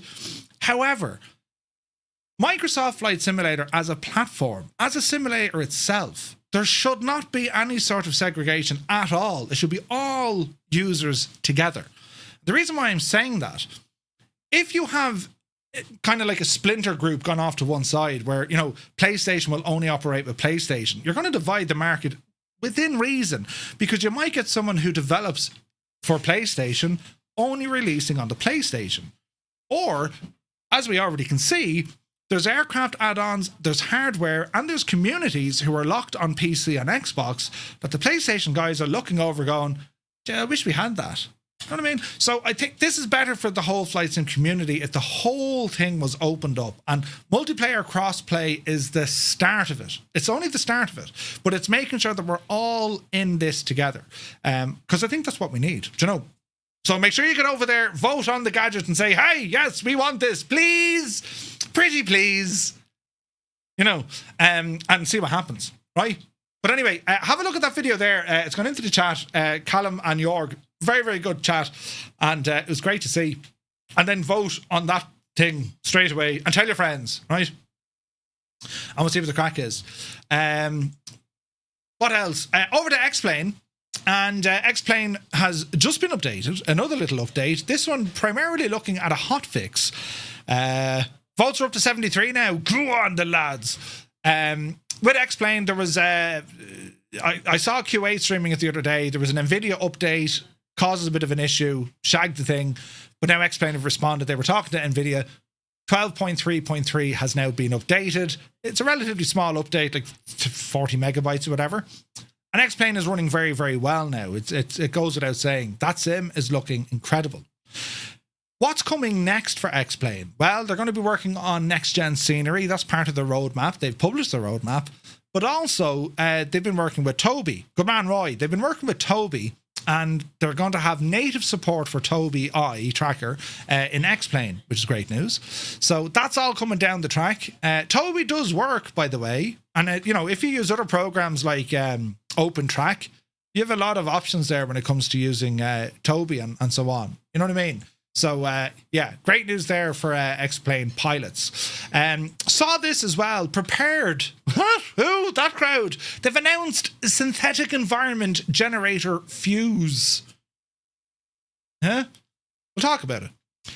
Prepared have unveiled Fused. It's an Unreal Engine 5 based synthetic environment and next-gen image generator. Built on a custom build of Unreal Engine 5, Fuse promises to bring a global terrain database powered by Black Shark AI, who, by the way, were involved in Flight Sim 2020, physically accurate sensor simulations, among a whole host of other interesting areas. Of this, they say, is available while continuously benefiting from the powerful content libraries and tools available when developing for Unreal Engine 5.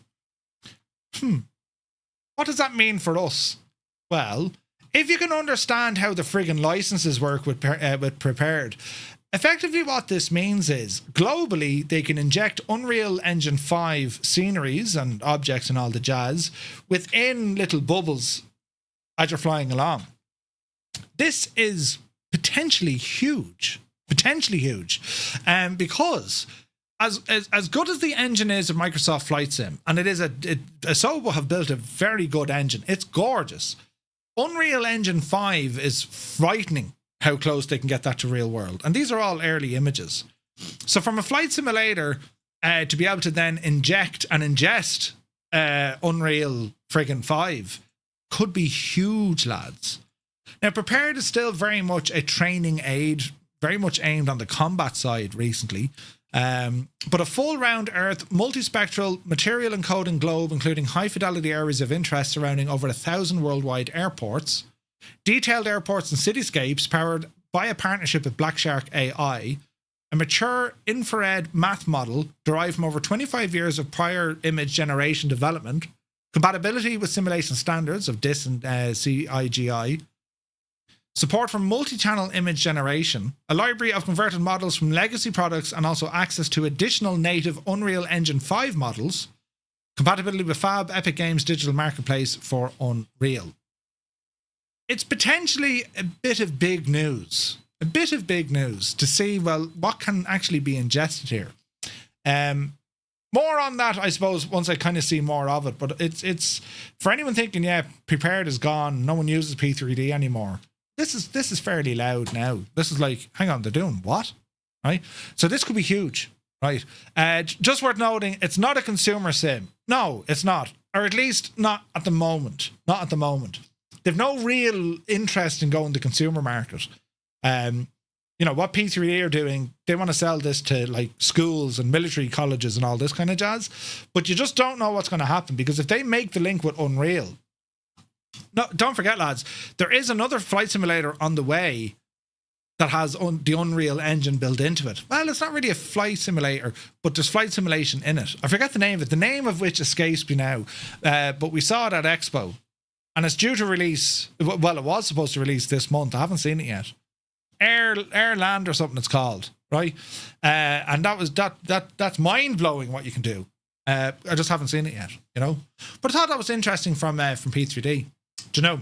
Now, bit of news here. So last week's weekly briefing, and a massive shout out to Microsoft Flight Sim because they've actually changed the layout of the weekly news briefings that they send out because, well, it needed a bit of a freshen up.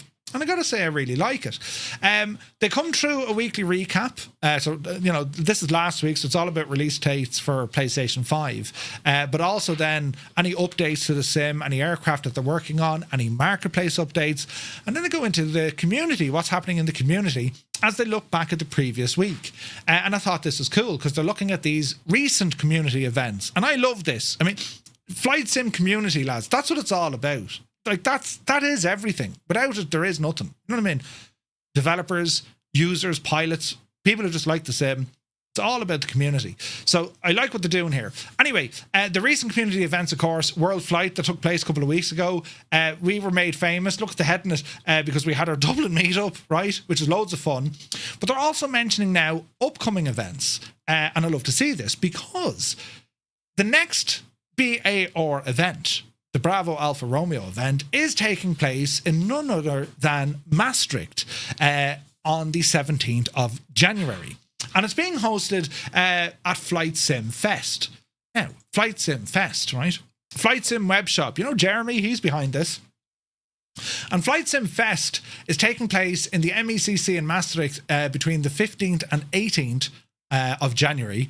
But the BAR event is happening on the Saturday, right? And how it works is as follows.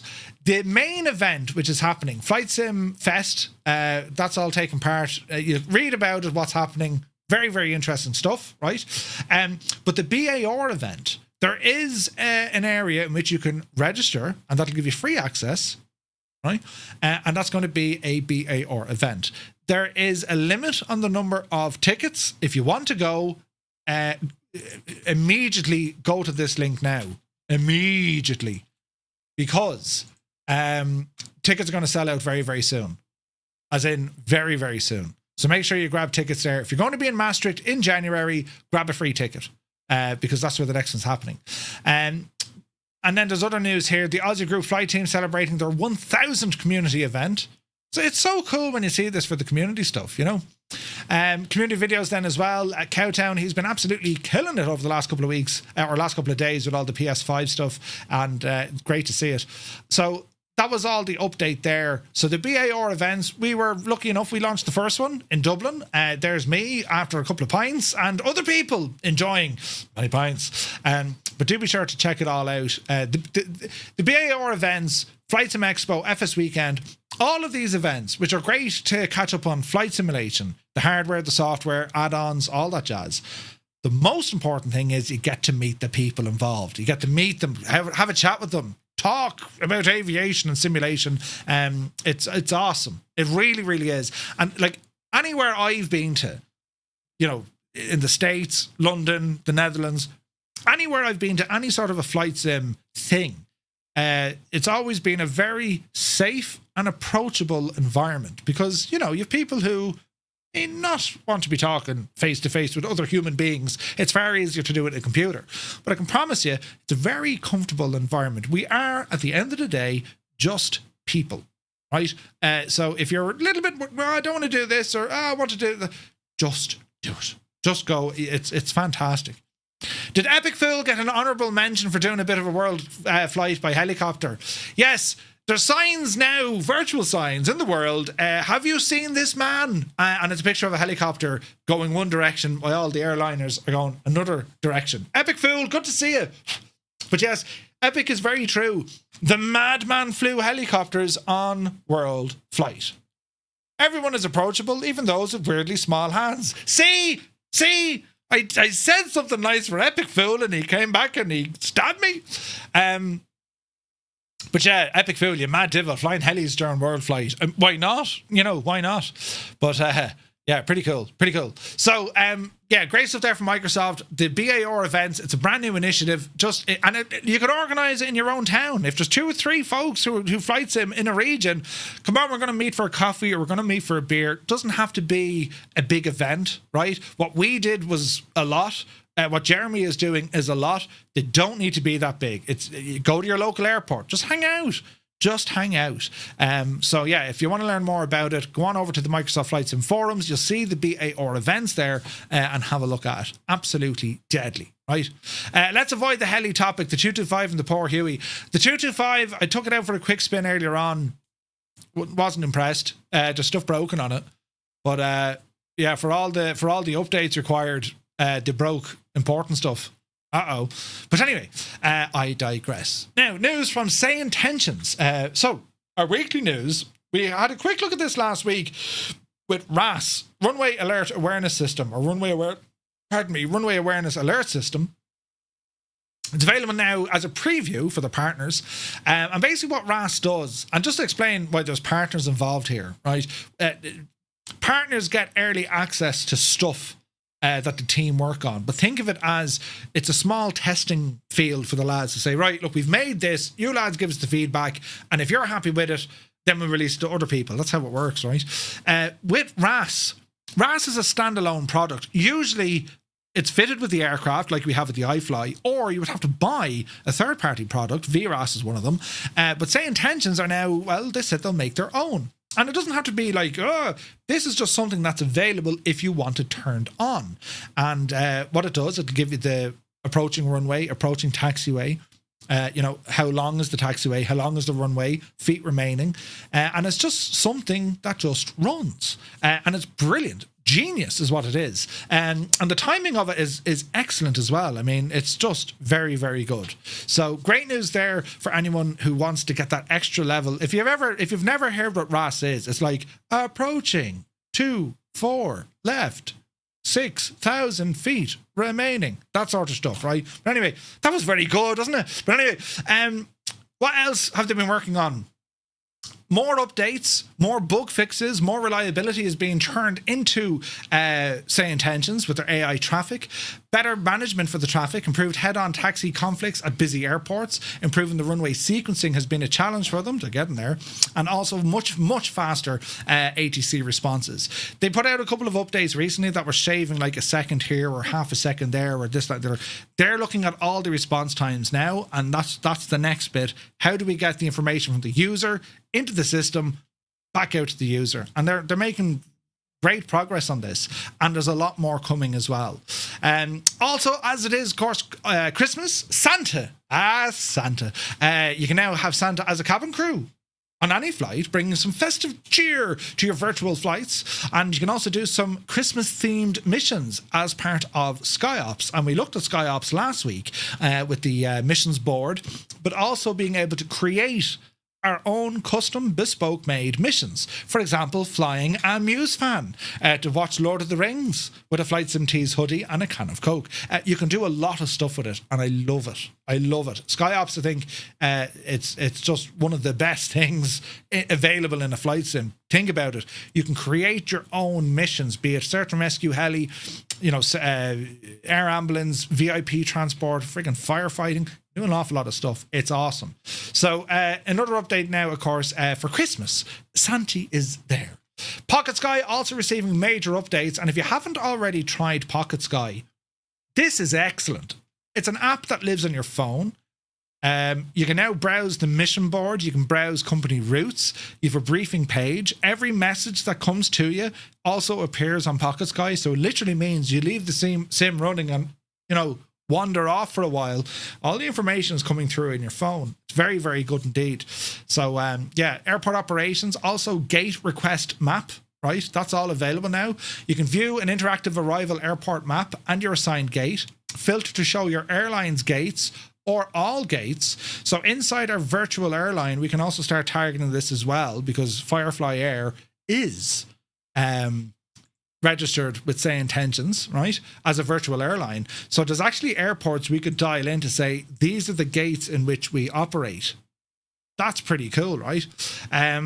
Commercial routes, scheduled gates are highlighted for quick reference, and all the data is powered by SayIntentions. The AI taxi tuner is there, and then it's fine-tuned by the community, which is pretty cool. So for now, gate assignment is the first feature in the new airport ops section. More potential ground operation tools coming in the future. And the ideas the lads have are just incredible. So great news there. So SayIntentions absolutely launching it. There is other stuff they're working on. I hope to have a bit more news next week. We are aware, that they have some capability, when ATC on VATSIM, for example, don't have any further ATC available. Well, SayIntentions will pick up the ball and run with it. But they're also making strides the opposite direction. But a bit more news on that next week. But SayIntentions still working, still developing. They're doing incredible things. It is great to see. So fair play to them. Also then, lastly, with OnAir, we're going to be starting the Christmas challenge on Friday with OnAir. And if you haven't grabbed OnAir, wait till Friday. You get a 7-day trial. That means you can use OnAir as we're doing our flights for 7 days. And I also have a couple of giveaway codes for 1 month free as well. I'll have a look at that on Friday. But OnAir it almost kind of completes the triumvirate of excellence. Do you know what I'm saying? So more on that on Friday. But anyway, well done, lads. Now it's time to look at machines and stuff. Are we ready? So this here, the T-38 Talon Professional by Aero Dynamics. The Talon is the US Air Force's premier supersonic jet trainer, renowned for the sleek design, blistering speed, and a critical role in preparing pilots for advanced fighters such as the F-22 and the F-35. You can experience this iconic aircraft in Microsoft Flight Sim with unprecedented realism and immersion. Right? Jimbo Stream, good to see you, bud. Hope you're well. Watching this news is getting friggin' expensive, I'm telling you. The T-38 Talon Professional for Microsoft Flight Sim 2024 features a highly detailed 3D model for both the Talon A, 38A, and the modern 38C. The package includes a beautiful handcrafted aircraft, authentic flight dynamics, and a functional virtual cockpit. Whether it be a student, pilot mastering the basics, or an experienced aviator seeking high-end or high-speed thrills, the add-on delivers unparalleled training experience. Now, the features, as we've mentioned, 10 authentic scenery or liveries, commandable ground crew, realistic flight model, immersive sound with WI's audio, fully functioning systems, EFB, custom effects, wing flex, navigation and training modes, interactive pilot kneeboard, custom avionics suite with a glass cockpit. There's a lot of stuff here. A lot of stuff, right? The aircraft is available over on the Infinity Simulations website. You can pick it up for $29.99 US. So what do we get for $29.99 US? Well, you get 3 different variants of the aircraft, 10 liveries, and looking at the aircraft here, the visuals, I gotta say, very, very nice. The model work is the model work is bang on. Textures are really, really nice as well. Just nice reflections there, and it's a fine machine. This one has both. Microsoft first party one I read only has the A variant. Yeah. So we're currently situated on the ground. We're here in Perth. We're going to be looking at this airport here now in a moment. So we have our we have all our engine covers and pitot covers and all the jazz installed on the aircraft. This is purely just having a now look around, right? Again, the detail is done quite nice, right? Visually, I think it's a fine looking machine. Definitely something dangerous. So they've done a great job, and the liveries are all very nice as well. Beautiful details there on the front gear and on the wheels, of course, and all the remove before flight stuff. I think they did a great job, right? Great job. So we'll go to the business end of things, and that's very much going to be inside the cockpit. Now, one thing I've found I've struggled in terms of camera movement, I can't transition into the rear seat, which is a bit of an issue, but I'll provide that feedback back to the devs to find out what they can do. But it shouldn't be important. So let us jump in to the cockpit and welcome inside. And first and foremost, you're greeted by the standard EFB, in which you can disable that if you want, right? If you don't want the default EFB. Looking around, textures on the inside and the modelling on the inside, every bit as good as the outside. It's a very, very nice aircraft. This has been very well put together. Beautiful, right? And it's modern enough. It's modern enough, right? So what we're going to do, we'll start off at the beginning. You have a map case. We're going to open this puppy and we're going to bring up our little... Hello there. book, right? Let me see. Trianta, thank you very much indeed for the follow. Welcome in.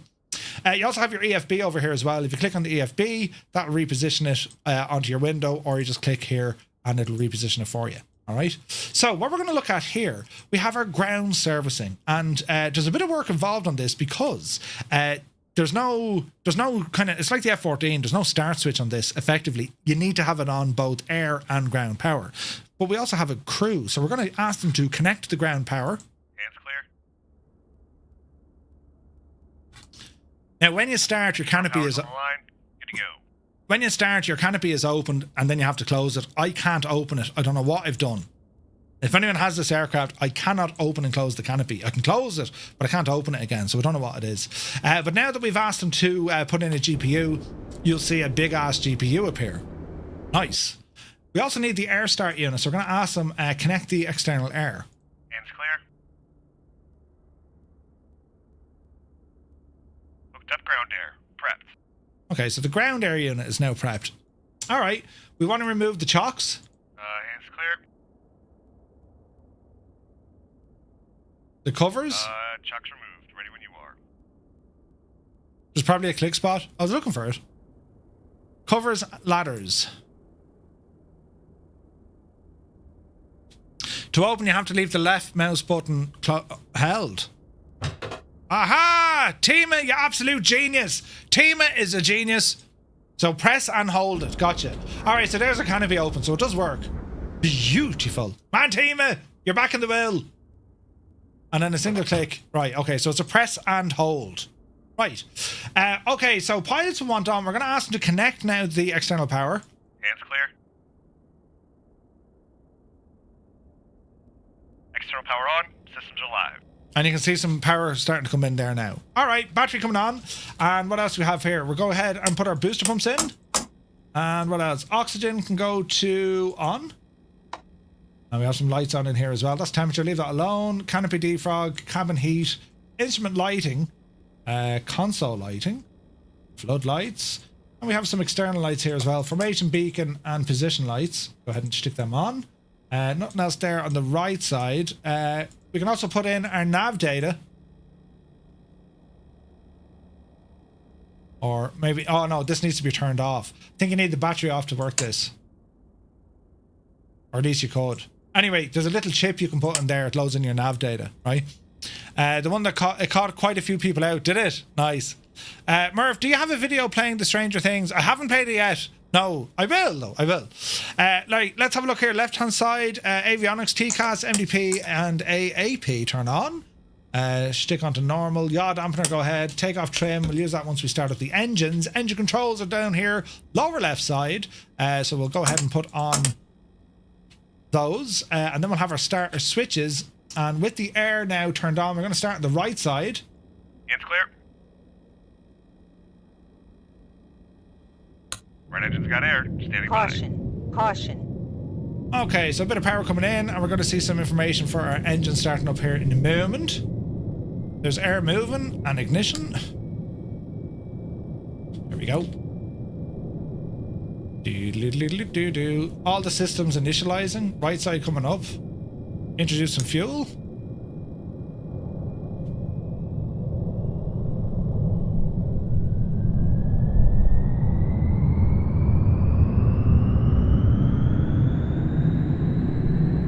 Nice sounds, right? Okay, let's go left side. Yeah, it's clear. And you'll see the air hitting in straight away. Ready to spin. Alright, starter. And we're just going to wait for the RPM to come up a little bit and we'll introduce some fuel.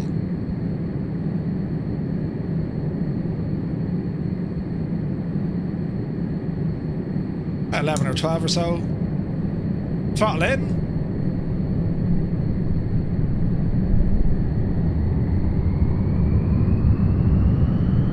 Kieran Niall, good to see you. Sounds good, right?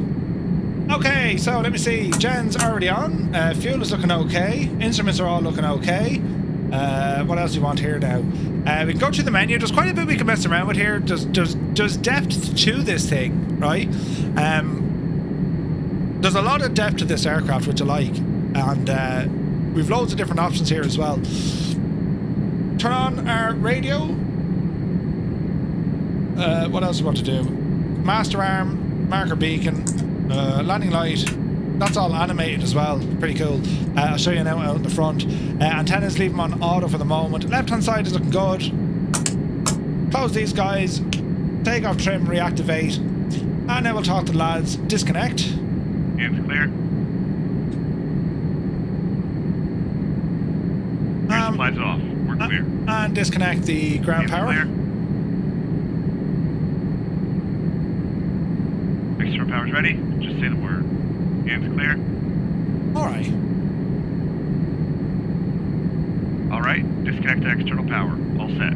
Sweet. So that's our ground crew pretty much done and dusted. Thanks, lads. Disappear that, put it back into our map case, and that's pretty much us now good to go, right? So from outside, have a listen to the sounds.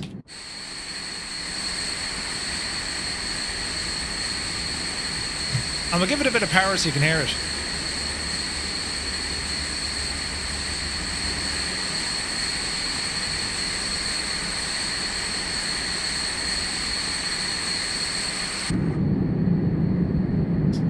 Wait now. I had buttons and now I don't. Stand by. I know what I did. Thank you. Right, have a listen now. Jesus, mind the brakes, will you?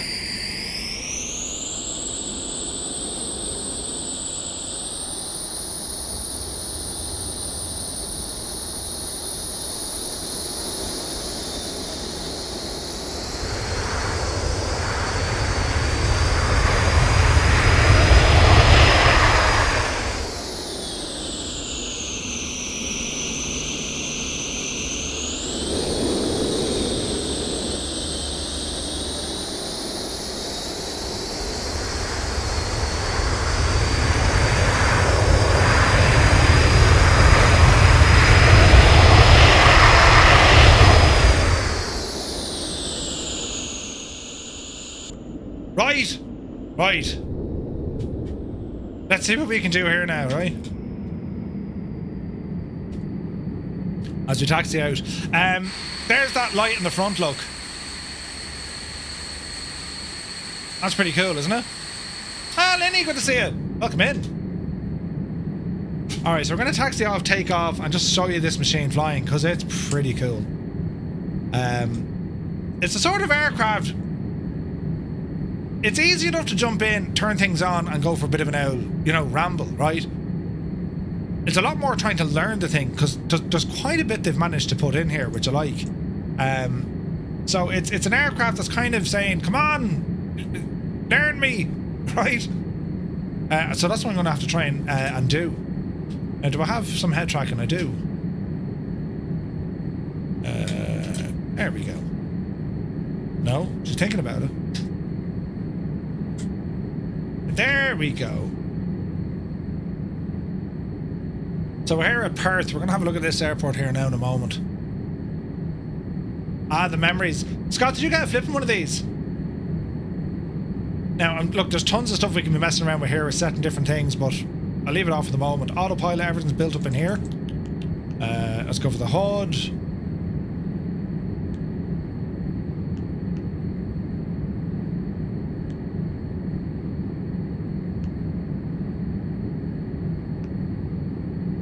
Okay. What else do you want in here? Let's go HSD. And we're going out to the active. Cool machine, and the burners are pretty cool. Boeing, good to see you, buddy. Hope you're well. Alright. Got ourselves lined up here.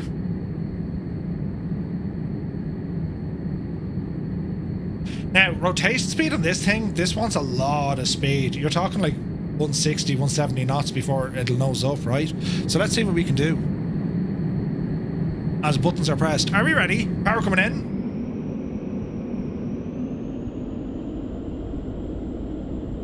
Holding the brakes.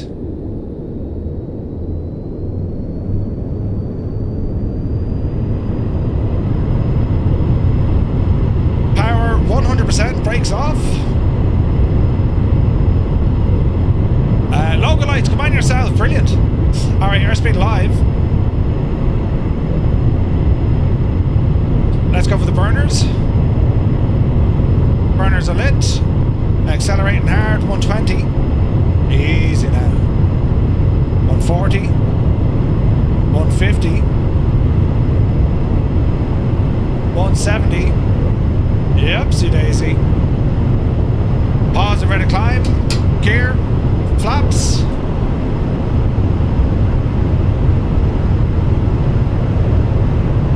And we're on the way. Oh yeah.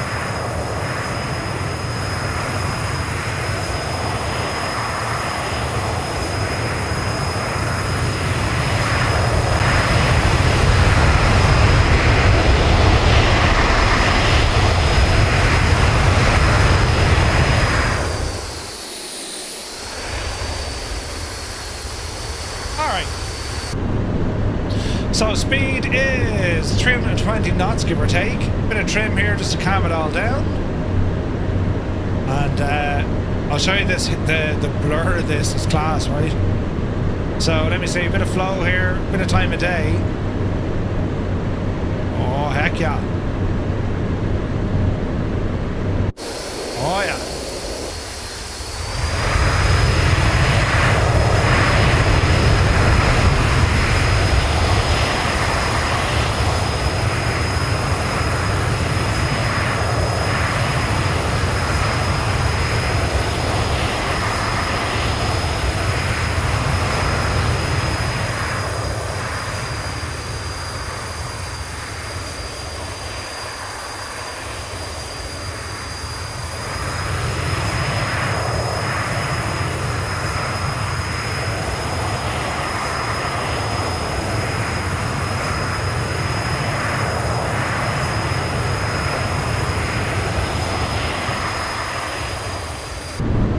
See some of that wing flex?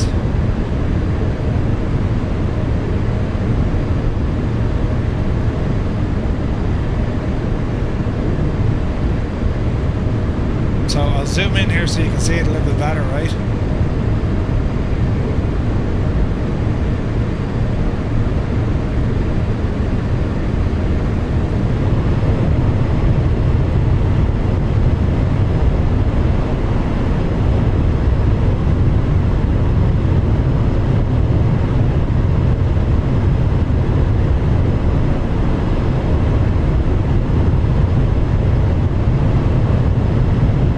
Isn't that cool?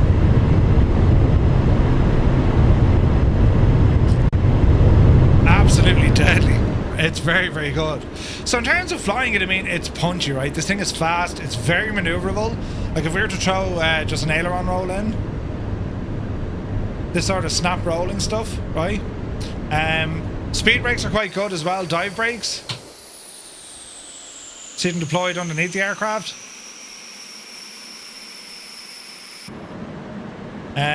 Let's get the speed right down now, just to show you some of the other animations here. So if we were to pop the landing gear, for example.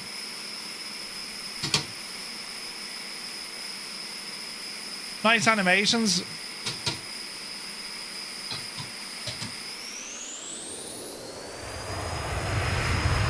Pretty cool, right? But look how short the wings are. It's mad looking, isn't it?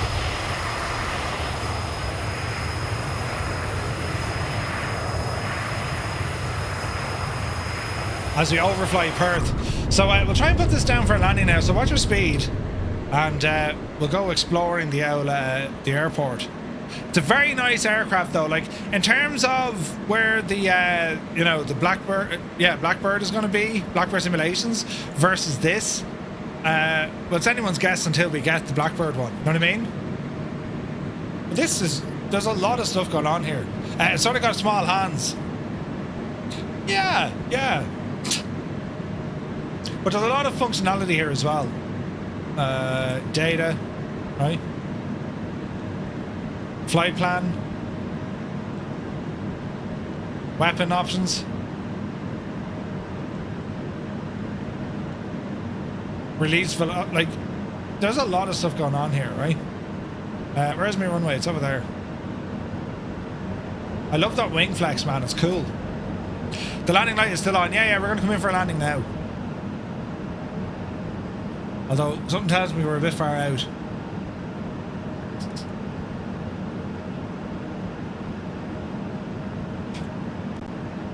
So you can see that the speed brake is out. I mean, the HUD is telling us that. See that SB flashing? And like, it's fast, man. I mean, I've idle power, speed brake out, gear down. Gear down. And we should see that speed starting to bleed off there now. Yeah, there's new aircraft, the Red Tail. Yeah, that's the ones that are replacing these. Was it the T-7A Red Tail, I think? Isn't that the one? I think so. Alright, easy now.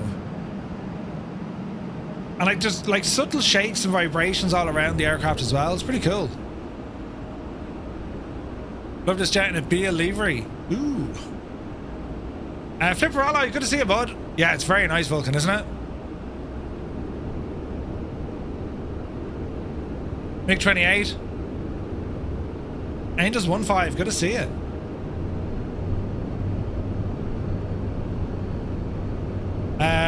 Well, tell the missus, we will tell the missus that this one does not go inverted.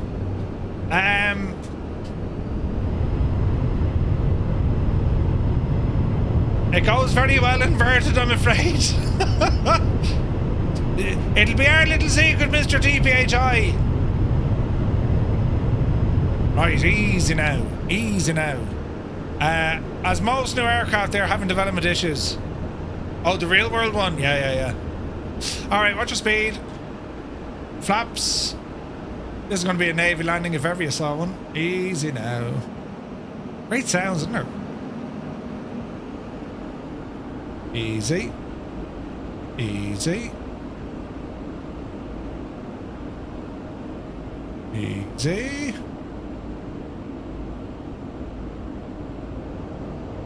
Ground effect. Power idle. Who pressed that? Touchdown! 270, we'll take it. As we decel. Marty, good to see you. Alright, flaps in. What do you think? Pretty machine, right? Looks great, sounds great, flies great, and there is a ton of functionality with this as well. Has been expecting good things for the DC-10. Oh yeah. It'll be interesting to see, you know, in comparison to the next T-38 we're going to see. But this certainly feels polished, you know, as I just like appear us into the gadget. Good sounds.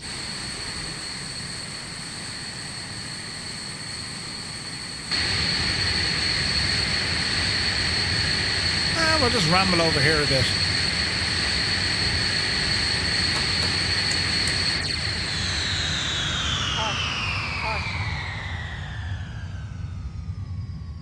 It's dead. There's no power anymore. We didn't tell them we were taking out for the spin, so we're just going to sneak back in here now and park it up and say nothing. The nose wheel steering, there's no hydraulic power, so like, oh, everything numbs. Look at that, you can't even move the ailerons. That's awesome. Right, brakes work. Pretty cool, lads. I think you'll enjoy it. So moving on, we're going to have a look here at Perth. This is from Orbx. a brand new release, Yankee Papa Papa Hotel. It's an airport scenery. You can pick it up from Orbx for around €17. And we'll just zoom in here and have a look around, because it is a fully accurate rendition of the airport in its current state, complete with building works, and it's in a beautiful part of the world. Western Australia, you know, to fly these routes, be it from here over to, you know, Adelaide or Melbourne or even Sydney, it's a great kind of starting point, you know. So, well, what do we have here? There's tons of detail, right? Orbx have done really good work here. So as we slow down our cameras and we just go in for a closer look here and let the LOD kind of catch up with us. So you have your international arrivals. There's a man reading a paper, drinking a can of Coke. Cool. Skybus. Lady in a red dress.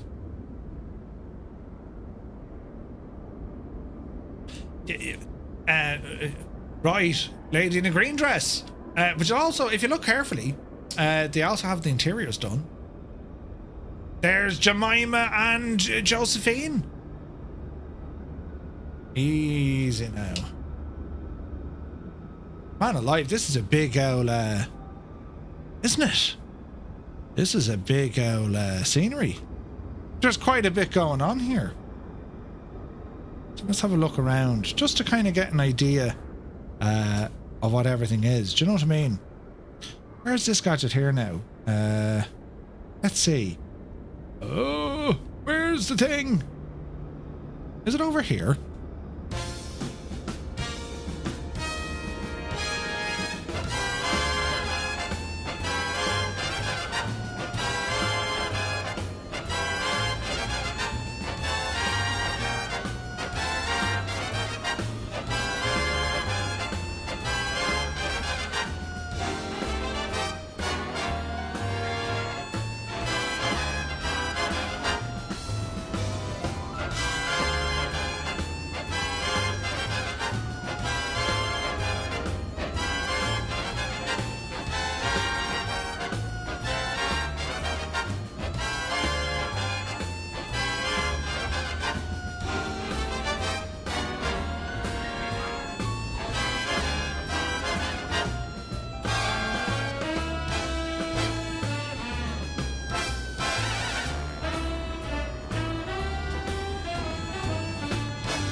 Right.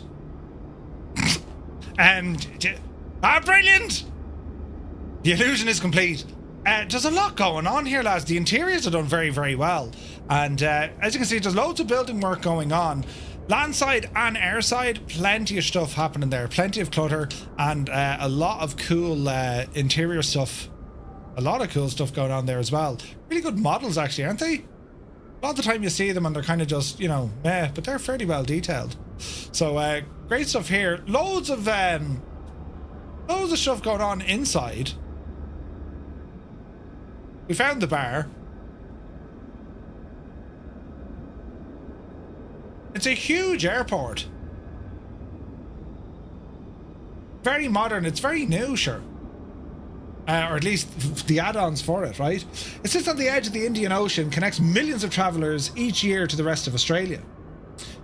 We also have the FIFO operations, part of the mining operations that go on here. So there's like you've FBOs and you've just loads of other stuff. So if we ramble over and have a look. No Skodas. Oh wait now. Hang on. Bijani. I don't see any, but that doesn't mean they're not there. There's Toyotas and Hondas. Jesus, look at the detail over here, lads. Look.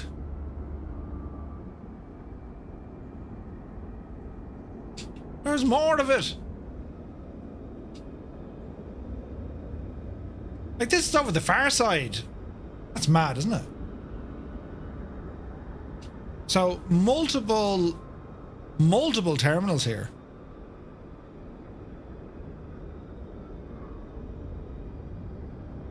That's pretty cool. Ash, the VIP terminal. Where else would you be? You know. It's very, very nice. Oh, that's... Ooh, Qantas. Ooh. The fancy place, lads. Orbx no better than to ruin their scenery. But what? What? Skodas? Shag off, Muse. What do you know about Skodas? Only that you want one. Secretly, you need one. You know. Brilliant. Wouldn't mind. You drove an Octavia and you loved it. Right? All the buildings, look. Air flight, FBOs, ExecuJet. Awesome base. Awesome base. You gotta love it, right? What else? You have this stuff down here. They're I think they're VHF. I could be wrong. Down by the fire station. Ah, lads, this is very good scenery, isn't it? It's class. Yeah, the aerial runway, VHF. That's pretty cool. I say VHF, I could be wrong. It looks like VHF. Well, it was okay, nothing special. Go way out of that. And we'll have a look at the old tower here as well.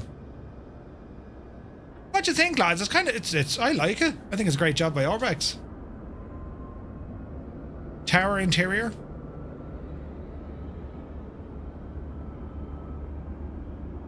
That looks a bit like car parks they're building, isn't it? Multi-story car park, that's what it is. It says it on the gadget, multi-story car park under construction, right?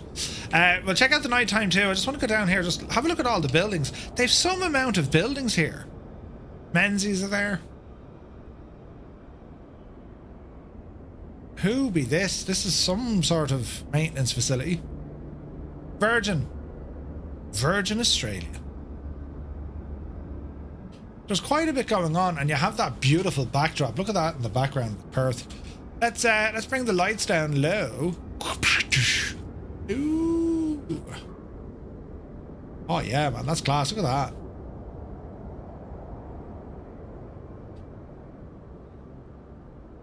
So the lighting is pretty.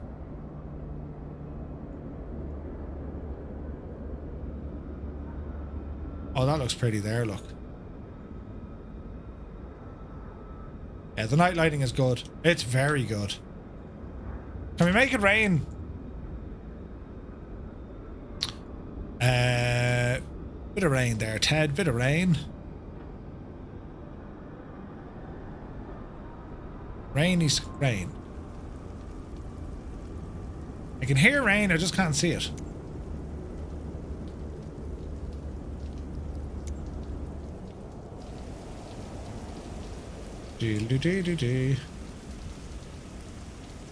Yeah, they haven't fixed... Oh, they have. The ground is getting wetter, look. Oh, yeah. Nice textures there, look.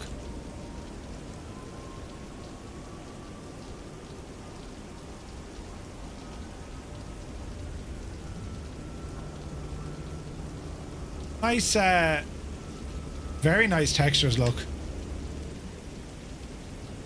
That's pretty cool, lads, isn't it? It never rains in Perth. But it's raining now, riot. Jesus, all the offices and stuff. It's a huge scenery, isn't it? They're all flat out working playing solitaire, look. What do we like on this side?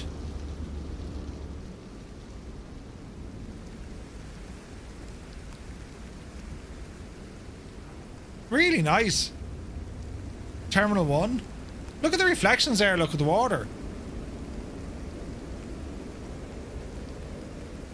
Lads, I'm unimpressed. I've pressed the button. Virtual reality Jesus, is that the button for virtual reality? Just as well I didn't press that. Few clouds. And we'll go to daytime, please. Mind your eyes. Goosh. I'm well impressed with this. Look at that. Look, isn't it class looking? Well done, Orbx. You've absolutely smashed it with this.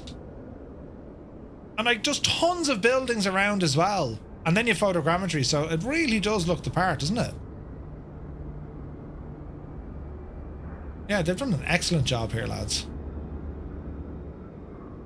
Local Star Trek? What's this building? DFO. What's DFO? Like the whole area and the surrounds is done really, really well. And that'd be the layout. It's a huge airport, look. Direct factory outlet. Ooh. Yeah, no Skodas. It's terrible, isn't it? So, well done, Orbx. That's an impressive scenery. It's a huge scenery. And I'm very impressed. It looks very, very nice. Is the viewing area at the end of runway 3? Uh-oh.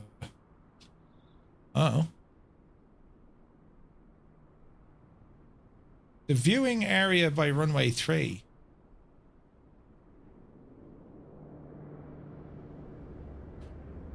Where would it be, Al? It says you, it's at the end of the runway. But where? We'll go out a bit now so you can kind of see it. It's the public viewing area. To the left. Over here, like, is it? Oh, there is, look. There is. Good man, Al. They need this at Dublin, don't they? I mean, look. That's what it's all about. That's where you want a little viewing area. Do you know what I mean? Yeah, that's class, man. That's very good, lads, isn't it? Well done, Orbx. Absolutely fantastic. So, Perth, it's available right now. As I said, you can pick it up for about €17 over on Orbx Direct. And, yeah, man, I think this is a great one.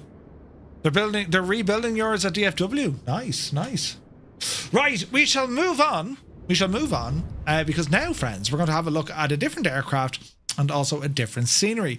We're going to check out an aircraft called a Daedalus. And the Daedalus is from Arantis Sim. It's a very well, I say it's a prototype aircraft, right? And we'll learn a little bit about it. So what we have, number of different kind of liveries, but they're doubled up because they'll either have the G3X or you can go with the GTN 750. All right. So we'll go with the GTN 750. And we're going to load this machine into Exeter as we check out another scenery, this one from UK 2000. So we'll scroll on up here, drop us into Exeter. And as I say, this one is from UK 2000. So if we start off over here, over on the Grash, and we'll make it daytime. What was the weather like in the UK today, lads? Decent? Not decent? Alright, give it a second to load in. Just saw yourself on the map. And yourself, Stu. We're always watching. Always. Always keeping an eye on what's happening. Alright, so what do we have here? Well, the Daedalus BS214, a prototype experimental twin-engine aircraft featuring a tricycle high-wing design, accommodates 2 seats, boasting STOL, or stall, short takeoff and landing, capabilities. The aircraft is named in honour of Daedalus, the famous ancient Greek architect and engineer who, according to Greek mythology, was the first man who built wings, and he had his son Icarus used to escape from Crete. Icarus was the first man to fly in the sky. The aircraft requires just 100 meters of ground roll takeoff. That's 300 feet. It's powered by two Rotax 915IS engines, each powering 141 horsepower, and the engines deliver excellent performance during cruise and particularly in climb rates. The right engine rotates anti-clockwise, meaning the aircraft has no critical engine, controlling the aircraft in the event of an engine failure. Whether left or right, it's fairly straightforward. The aircraft is capable of flying into known icing conditions thanks to its anti-ice protection system. The windshield, propellers and leading edge of the wings and the tail are electrically heated to prevent ice buildup. A third external 70-volt 70-amp alternator installed on the right engine powers the LPED heated leading edges. The repeater tube and stall horn are also electrically heating. The cockpit is designed for comfort, measuring 1.35 meters in width, 1.1 meters high, making it spacious for both the pilot and co-pilot. Automatic AC climate control system installed on the left engine, ensuring comfortable and pleasant environment in all weather conditions. And the large windshield, along with the side and rear windows, provides for excellent visibility. The design of the aircraft prioritizes safety, performance, comfort, and ergonomics. The Daedalus BS214 was designed and built using NASA's Open VSP software. That's for the airfoil, fuselage, tail, empennage, dimensions, CFD, lift polar, drag polar, etc. Real-world data and formulas were employed to calculate all necessary specifications such as weight, surface areas, dimensions, and the 3D model aligns precisely with the flight model in Microsoft Flight Simulator. For the best experience, it is recommended to fly in VR if possible. So what does the aircraft feature? Well, 3D model matching to the flight model, modern prop model implementation, PBR throughout, highly detailed textures, numerous animations, doors, landing gear, all cockpit switches, buttons, knobs and circuit breakers, fully animated seats, sun visors, realistic backlighting, realistic exterior lighting, detailed checklist, one livery in 5 colours, and integration of the native Microsoft Flight Sim features such as icing and rain effects. It uses that of the G3X Touch avionics by working title, and we can use the PMS 50 from either the GTN 50 from either PMS 50 or TDS. Has a GMC 307 autopilot with a yaw dampener, backup attitude and speed instruments, trim and cable temperature instrument, anti-ice, trim and cabin temperature instrument, anti-ice systems, oxygen, simulated circuit breakers, full PFD warning system, WI sounds, and the list goes on and on and on. This machine can be purchased from Just Flight, coming soon to the marketplace, and it's €17.99. €17.99. Well, let's go in and have an old gawk to see what it's all about, chat. Where's my mouse gone? There we go.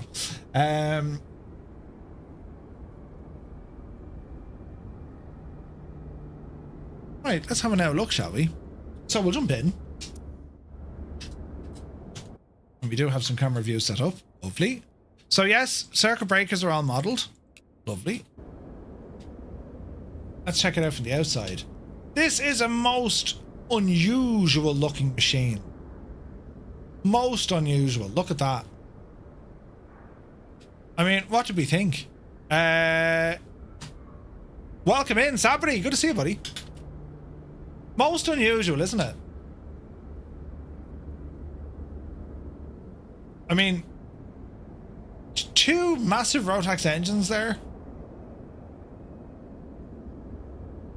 Beautiful detailing on them. Beautiful detailing throughout, in fact.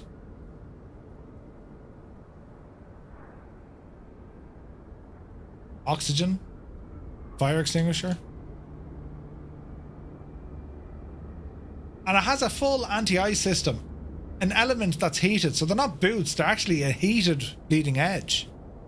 Rotax and massive don't rhyme. No, but like, when you consider the size of the airframe, and like, then there's 2 of these engines. You know what I mean? Like, the Rotax are a small engine, what are they? 140 odd horsepower. But like, when you look at the airframe, They're huge. A lot of engines for a small plane. Yeah. It's weird looking, but you know what? I kind of like it. It's a very unusual setup, isn't it? Right, let's jump in and see what trouble we can get into. Now, actually, hang on. Can we get out and...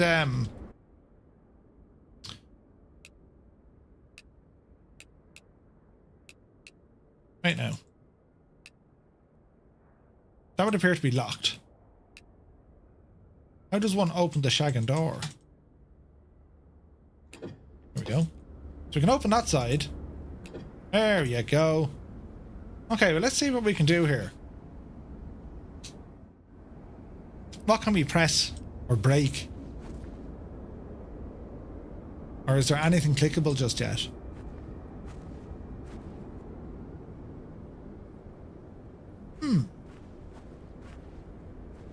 I don't think there's anything clickable just yet.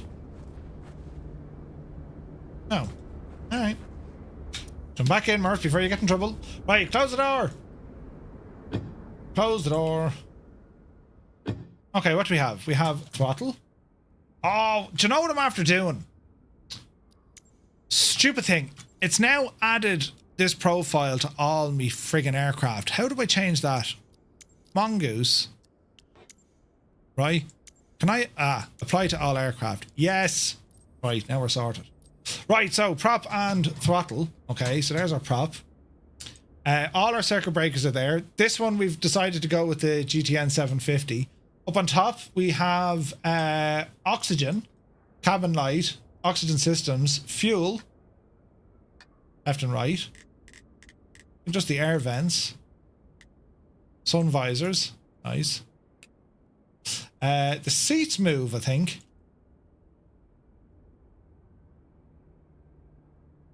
Almost certain the seats move.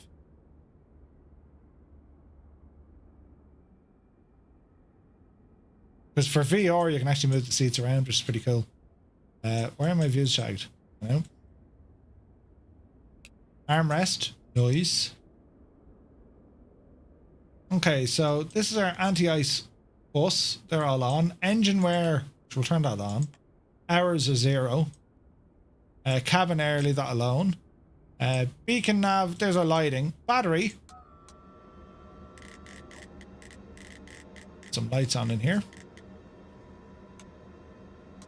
I like the lights. Look at that. Ooh. Okay, go ahead and turn these guys on. Circuit breakers here are okay. What else do we have? Pitch trim. Very good. Autopilot unit. GTNs. Nav beacon. ECU. So go on the right. It doesn't really matter. We can go on the right engine first. Fuel pump. Let me see here now. Anti-ice, no. Alternator, no. So it's going to be an engine start. So we have a starter there. There's no mags. Mags are working off the ECU lane. All right, engine control unit. Right, clear prop. And let's see what happens, shall we? Small bit of power. And let's listen. Oh, nice visual effects there. See the smoke? That was nice. Okay, right alternator coming on. We'll go left booster pump. There's no window we can open. See that? And let's see, can we start this engine here on the left side? What did I miss? ECU, Murph. Alright, try it again.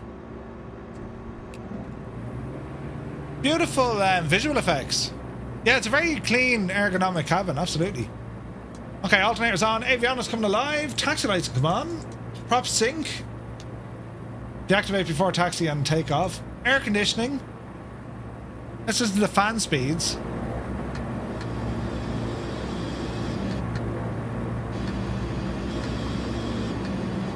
Nice touch. Peter Heaton, come on.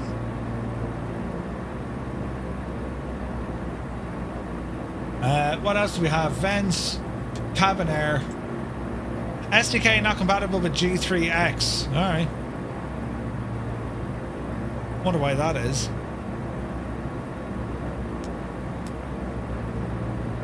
.1 degrees. Flight directors, they're working. G3X here as well. Or a G5 it looks like. Parking brake, that's okay, that's okay. Oxygen. Oh, nice, you can hear the oxygen flow.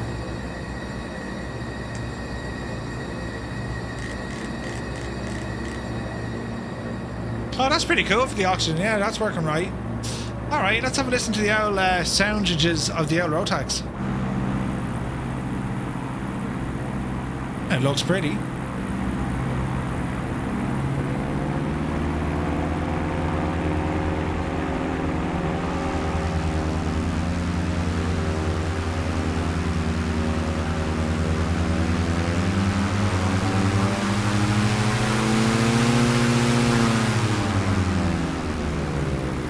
Park and brake just about holds it.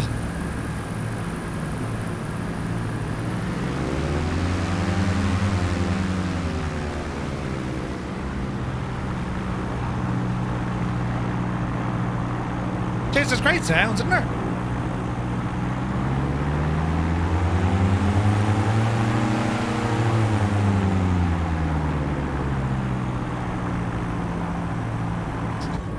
Good sounds. Right, off the brake. Let's taxi this guy out. Flaps. We have flaps. We're on the grass. We can stay in the grass.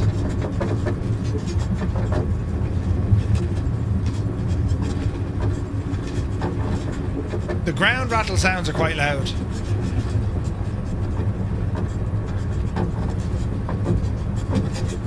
Get me off the grass. Yeah, a little bit.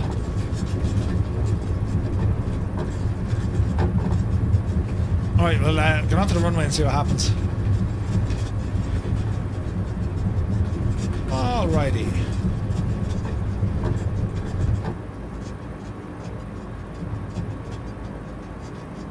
Decent sounds, isn't there? Alright, let's see what happens. Power coming in.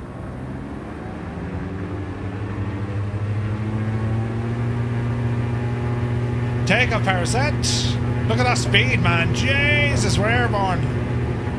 That's incredible. Flaps in.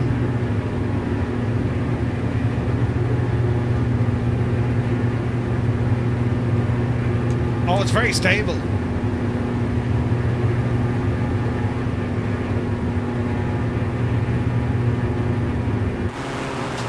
It has excellent stall capability.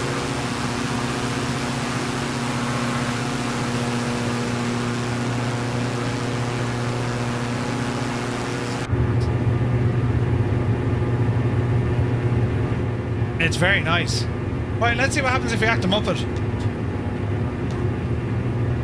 Right, engine gone. Speed is dropping, but can she maintain flight is the question. Let's feather this guy. Does it feather? Speed is holding at about 110 knots. We're full power on the left side. It feathers. Nice. Alright, let's see if we can recover this.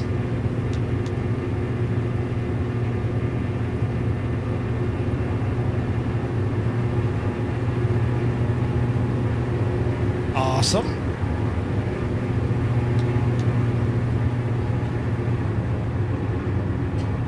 Try feather on the left. See the way, like, there's no immediate pull, and that's because the prop is they're counter spinning. Meaning that if you lose an engine, there's no immediate roll or yaw. That's pretty cool.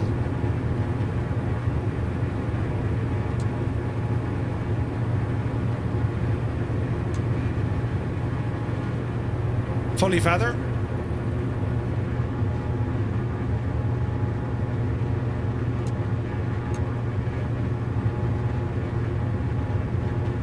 Nice.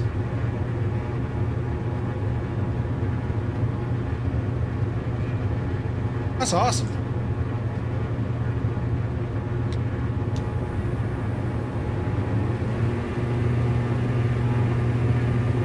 Let's go prop sync.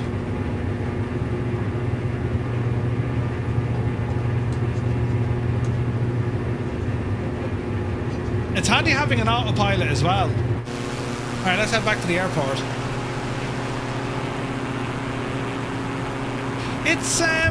It's an interesting machine, this. Cabin too cold. That's interesting. Aircon is on. Got the vent on high. Cabin temperature, see this? To wait or not to wait? As I said, it's available over on Just Flight right now. It's native and compatible with 2024, and then it'll soon be released on the marketplace. So you can pick it up on Just Flight right now for €17.99. I gotta say, it's a very nice aircraft. What do you like at night time? Alright, wing light, floodlight, instrument lights, panel light. There's something very bright on up here. How do we get rid of that cabin light? There we go. Oh yeah.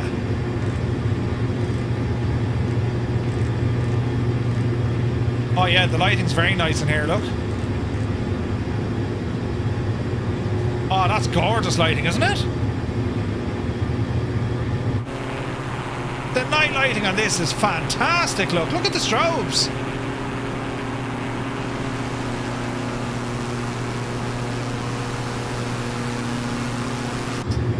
Oh yeah, this is very nice. Hang on, we'll take it in for a landing here now. We'll spin around hard left. Excellent night lighting. It's excellent. I'm really liking that, man. That's gorgeous. Got the reflections up in the sun visors. That's impressive night lighting.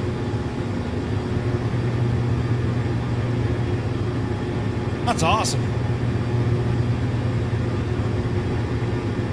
So you also have simulated cabin environment temperatures. I like that.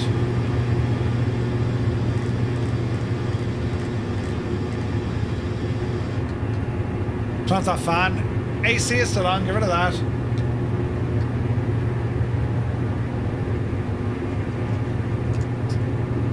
Alright, how is your RL stall capability? It handles superbly well.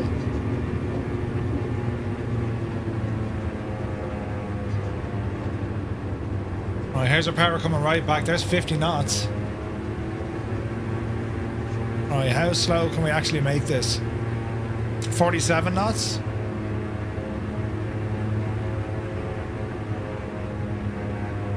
Ease it back. 40 knots.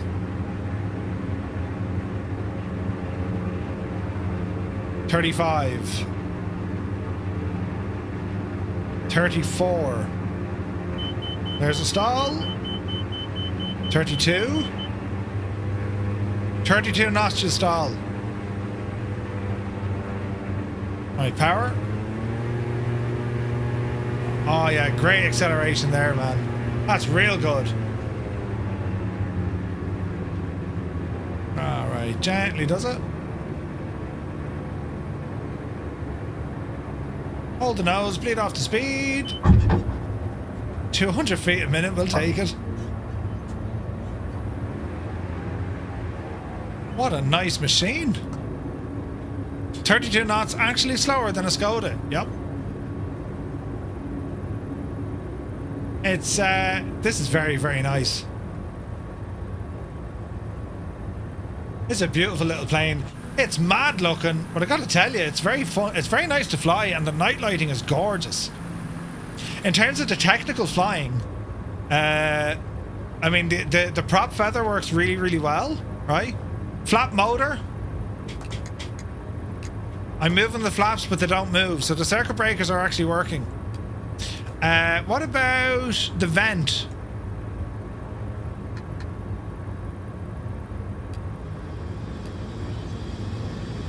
Circuit breakers are properly modeled here. I like that.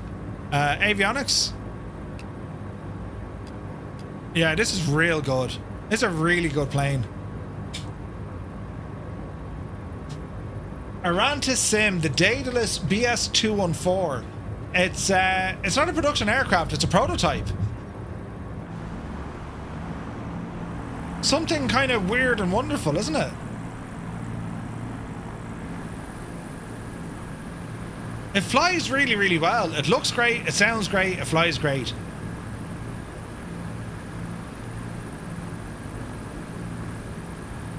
Nice animations here as well. Yeah, it's a really nice cockpit, isn't it?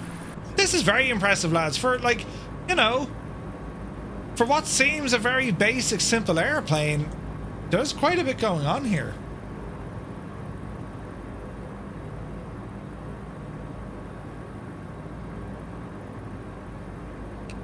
Seat movement unlocked.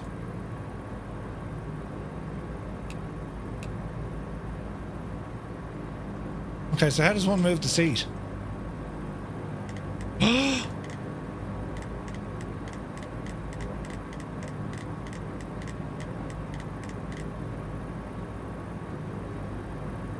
And if I lock this, I guarantee I can't move it again. So let's lock the seats. Can I move it? It doesn't move. That's pretty good, right? That's pretty good. For VR especially, this is good. Ah, no way, you can do the check in height as well, look. Ah, Jesus. That's friggin' mad, isn't it? Like, you don't know how important that is for VR flying, because to get your viewpoint bang on, it's always a challenge, right? That's really good. And then there's another button down here to reset the positions.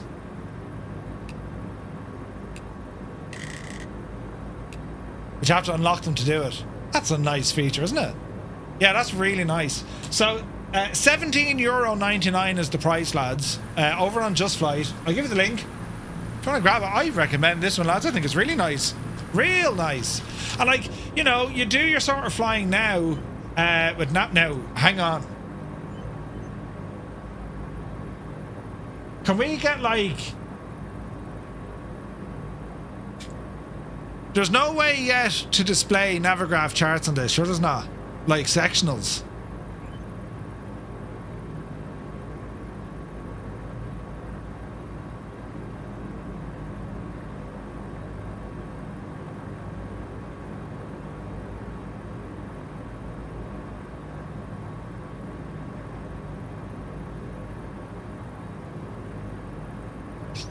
Yeah, I don't think so.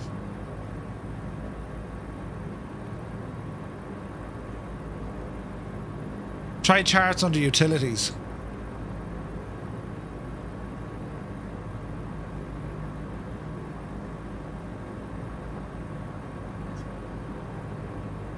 No, that's where we put our charts in. But I think that just connects us into Navigraph. Like, I mean, you could use it in your EFB, right? So here's our tablet. If we were to go to more apps and then open up Navigraph,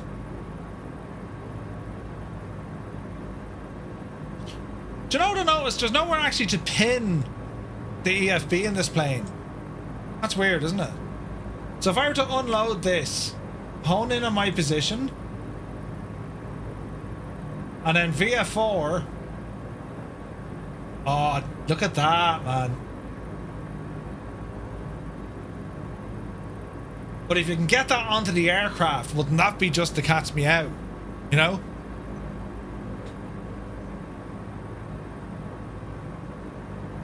Utilities. Map. Oh wait, hang on. Menu. World Day.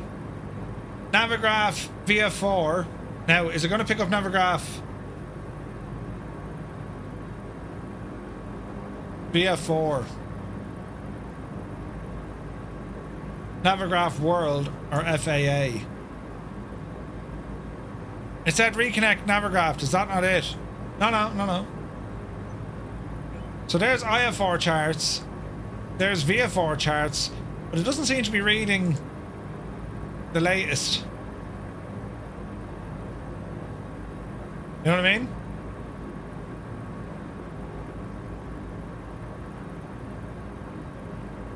It's not reading the latest database yet. So I imagine there's an update needed for this, which is fine. that's a quick update, right? Unless we reconnect it. But I suspect it needs... this will want an update to do that.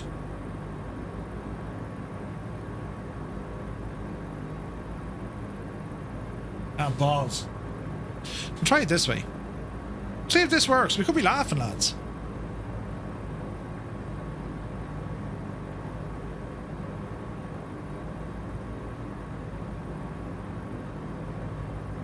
That failed. D. Hello. Okay.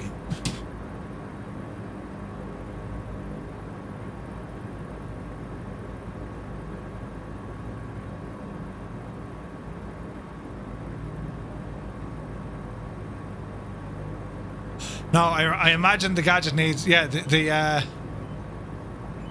airlock dock good man. So yeah, so the PMS 50 needs an update. So technically you could use this. I just need to update it. That's so very good. That's friggin' awesome, man. Awesome. Right.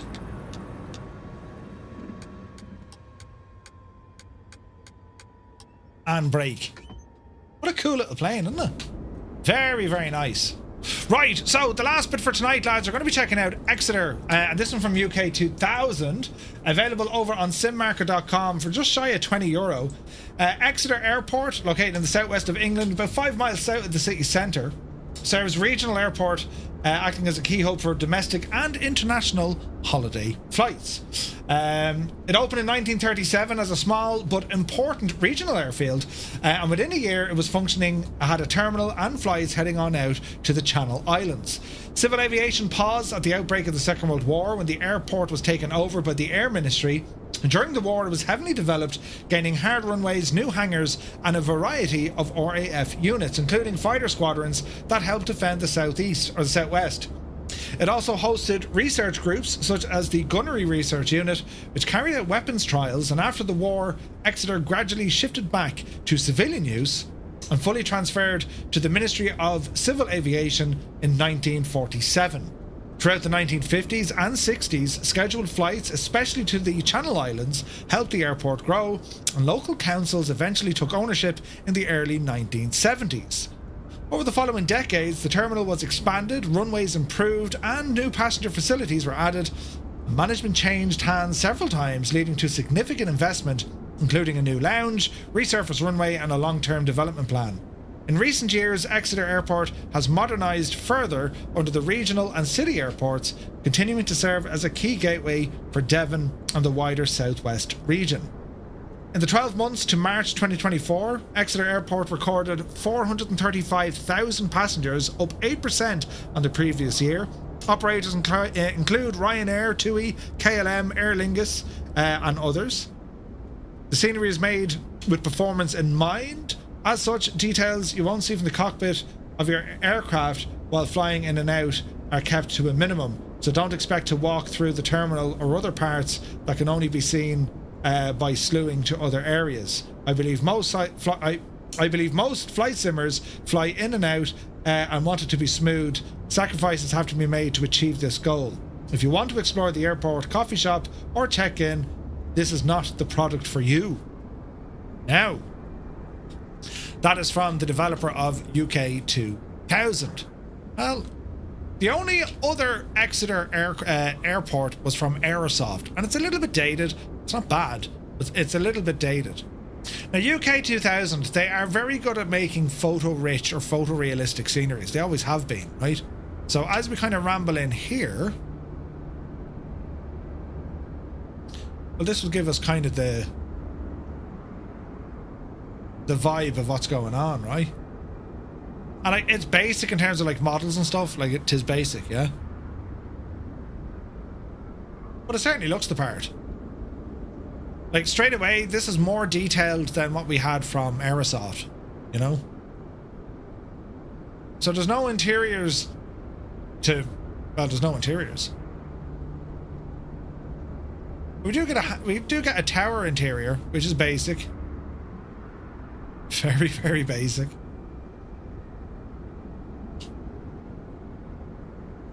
So you have the developer who's focusing on best possible performance. That's the reason for not doing the interiors.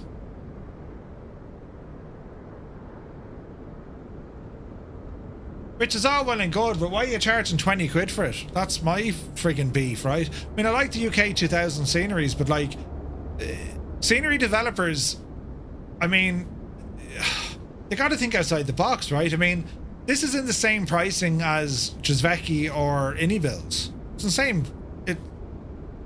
How much is the Orbx one? So this is 1967 on Sim Market, right?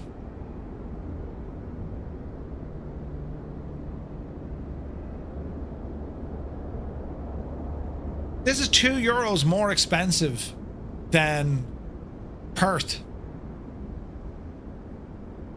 Let that sink in for a moment, right? I had one in 2020 by a developer called Starport. It wasn't expensive, pretty decent. Works in 24/2. Yeah. What pricing do you think it should be at? Pricing is always going to be relevant, but like when you have a developer stating that, hey, I'm not going to bother with the interiors because I want smooth performance. If you want to go in and look at the terminals, this isn't the scenery for you. For that price, grand. But what's on offer if that's not included? Do you know what I mean? It's just when you kind of start putting sceneries into perspective. And the price of sceneries. Sceneries are just, they're in a weird kettle of fish, because a scenery is going to be more appealing to the people who want to fly in and out of that specific area. You know what I mean? So I mean, if you're from Exeter and you want the best scenery for Exeter, it's going to be UK 2000. It's modern, and they've always done sceneries that are photorealistic. Always. But when you have a developer then saying, look, if you know, I'm not into all these finer details, but then they still charge you that same price tag as a developer who gives you all the finer details, it's an interesting discussion to have, you know. 75, good to see you, bud. Hope you're well. There's definitely the markings here are great. The buildings are absolutely on point. There's enough clutter. Don't know what was supposed to be here. It looks like it's missing a building, or they're prefabs or something. I don't know. But it looks okay. Fencing is all there. Nice shadows from them as well. We got some static aircraft. Taxiways do look very nice. Look at that. Look at the detail there. Look, Jesus. The grass is done right. Nice static aircraft parked up there. Down by the gates over on the left hand side. We'll rumble over this way. There's a hotel down here, and then you have the logistics park.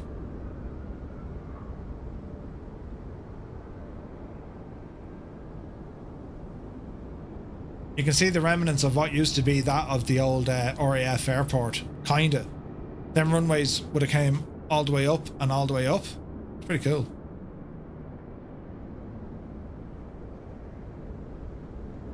I imagine that's supposed to be a tunnel.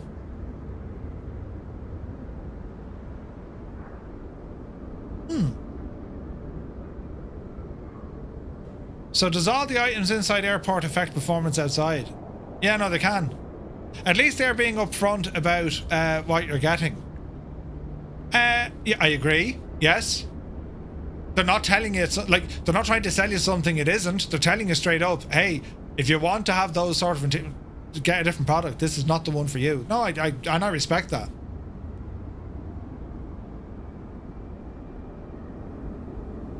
You know, I just think scenery prices have kind of pedaled on a little bit for what you're getting. You know what I mean? Feature wise, like, as I say, this airport will appeal to people who will fly in and out of this region. You know what I mean? There's nothing really here necessarily saying I need to get that scenery. Go back to what, you know, Drzewecki did in Seattle there at the Boeing factory. And you probably never would ordinarily fly out of the Boeing factory. It's because he built all of that stuff for the Boeing factory. You're like, I want that scenery.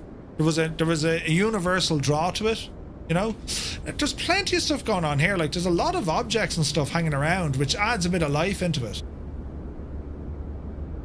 And again, like, I'm not sure here.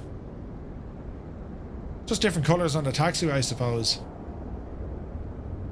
But this rendition of Exeter is more detailed than the previous one, as I say. Like, there's a lot going on here.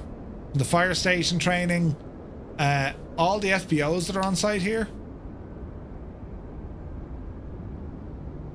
It's like a Saab 340. Got some choppers here as well. Devon Air Ambulance. Sweet.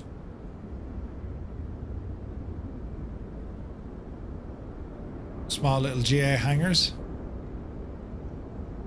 The problem is Microsoft Flight Sim doesn't do occlusion culling. It does distance based. So even when you can't see something, it still renders it, which is a shame.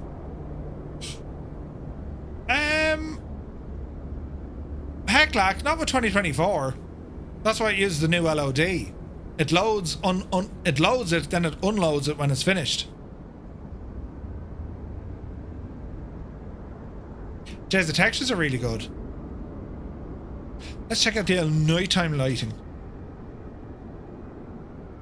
Like, that's the advantage of 2024, right? I mean, it unloads what it's not looking at. That's how you can, you know, that's how developers are able to pour so much detail into the sim. You know what I mean?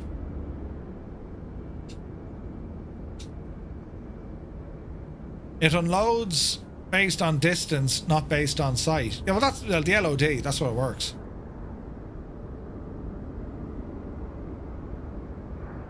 Nice lighting. Jeez, that's very nice, isn't it? Look at that.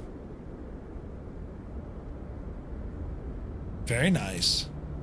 Frankly, I think they don't know how to create sceneries in the sim interior. If you look at Pyrig or IniBuilds, they're creating bigger airports and they perform very well. This airport should be €12. This is also the case for their Flight Sim 2004 and FSX. Yeah. Well, the night lighting is good. The lighting is very good. There's beautiful spill light in there. I'm impressed with the textures. Like, it's an accurate rendition of the airport. I mean, sure it is.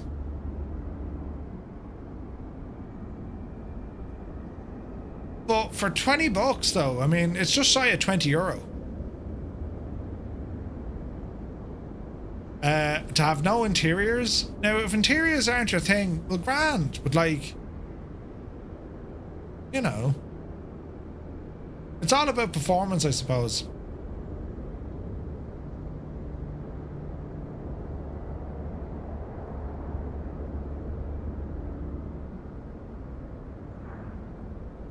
And I will say the performance is actually good here.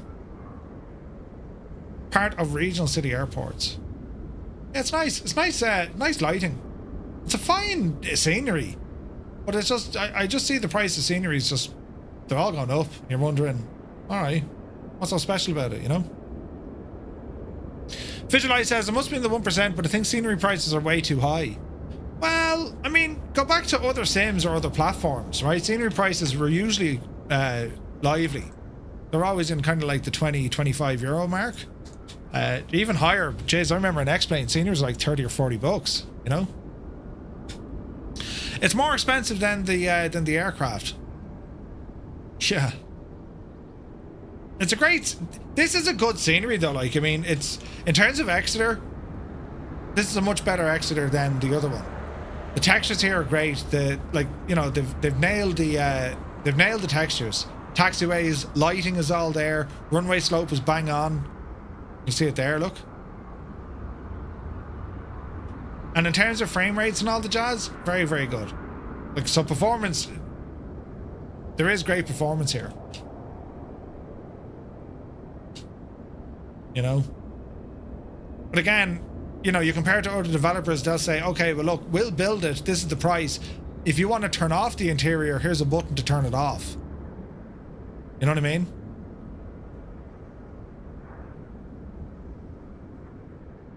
Still, it's a grand scenery. I mean, look, I'm happy I bought it, right? Not necessarily happy with $20. I mean, you're really gonna, if it was 15, I'd say, yeah, it's 15, it's grand. 20, I'm expecting a little bit more for €20, considering what's available out there in the same price tag. That's the point I'm making. Do you know what I mean? What do we get with this? You know, what does it come with? Full detailed buildings. Can we define that? Realistic ground markings? Yeah. Stunning night effects? Yeah. High detail airport vehicles? Yeah. Excellent frame rates? Yes. Full set of signs? Signage is good. Fencing as a feature? Okay. Vegetation, PBR materials, and static GA. And there's a nice write-up about the history of it as well. So €19.67. That's... Now, again, that's in VAT. Do they only sell on SimMarket? SimMarket can be just a pain in the hoop. Exeter, let's have a look. UK 2000, Exeter. So it's it's €16 plus tax. Now you're talking. So it's your tax is always going to get you. So €16. But then again, if you buy from Orbx, that's the total price. It's not like 19 quid plus tax. You know what I mean? So $15.99.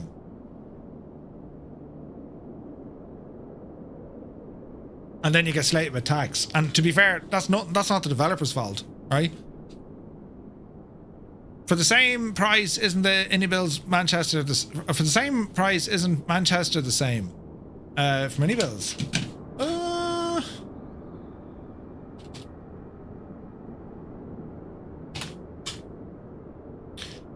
IniBuilds Manchester is no, it's more.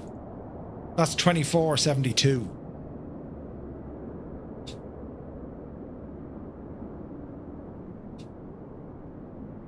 Yeah. Manchester's like €24.72 or £21.59.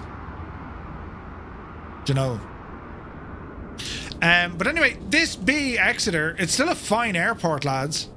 And like the performance is definitely there. So €16.99 plus taxes. It does take the sting out of it. I was thinking this was more like 20. Well, it's still 20 quid with tax. You know. I just think sceneries are getting a little bit, you know, a lot of work goes into them though. But again, like the point I'm trying to make is, right, if this is your local airport, you're going to get it. If it's an airport that you're going to travel to a bit, you're going to get it, right?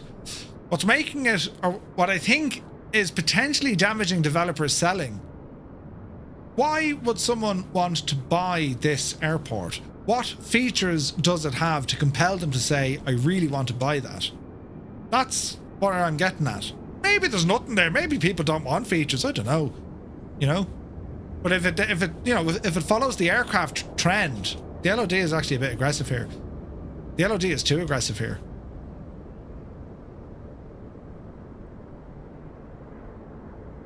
Is that why we're getting good frame rates? Because the LOD is just very aggressive.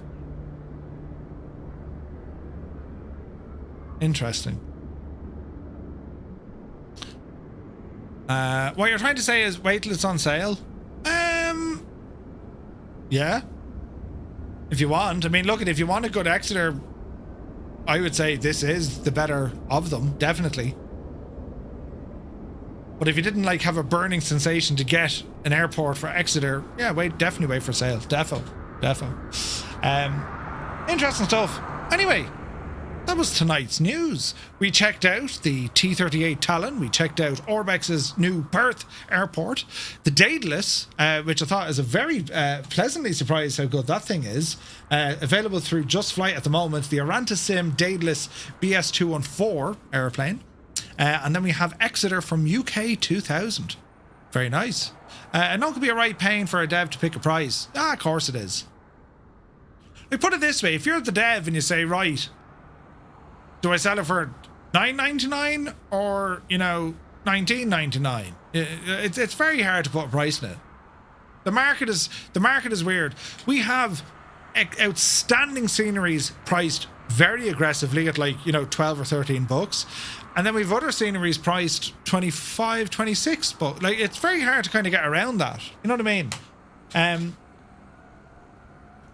fact of the matter is, for your investment into this UK 2000 scenery, right, you're getting a photo-like replica of Exeter, and you're getting very good performance. I mean, if that's what you need in your sceneries, they deliver. They absolutely, and the night lighting is very good, right? Like the night lighting is class. It's excellent, especially on the taxiway, like that. Like that's done very well. You know what I mean? Very nice. But it all depends. It depends on where you're at. I mean, if you want the interiors, if you want all the features like sounds and things driving around the place, and you know, at least they're telling us, well, that's not our kind of stuff. Like, let's see if we can, let's just see how good the textures respond here to the sim, right? Do it this way.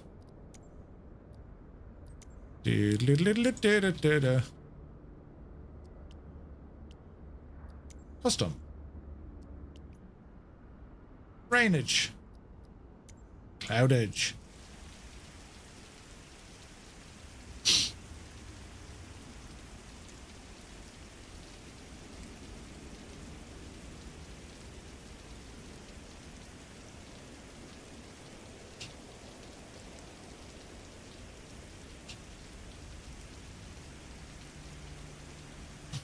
More rain is needed.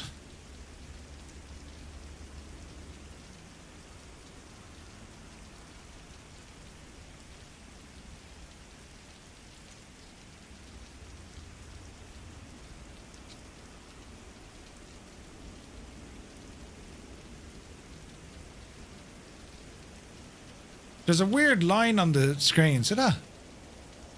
I want Dublin with a Murph lost inside the terminal. Colonel Fork is here. Good to see you, man. Welcome in. Yeah, so like the mapping on the text, I don't know what that weird line is, but the mapping on the textures is bang on. I mean, look at those reflections. That's class looking. Isn't it? Like if we ramble over here, why am I getting that weird line? Is it to do with a cloud?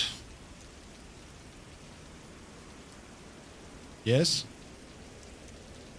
It was a cloud. Let's go out to where the taxi lights are flashing. This will really show you where it's at. Oh yeah. Oh yes. There's a pair of them.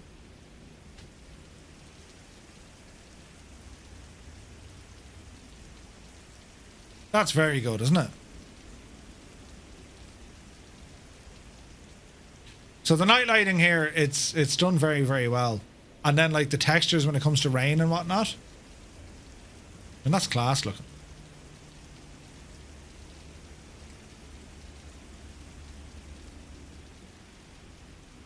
See down here. Yeah, no, it's good. It is good.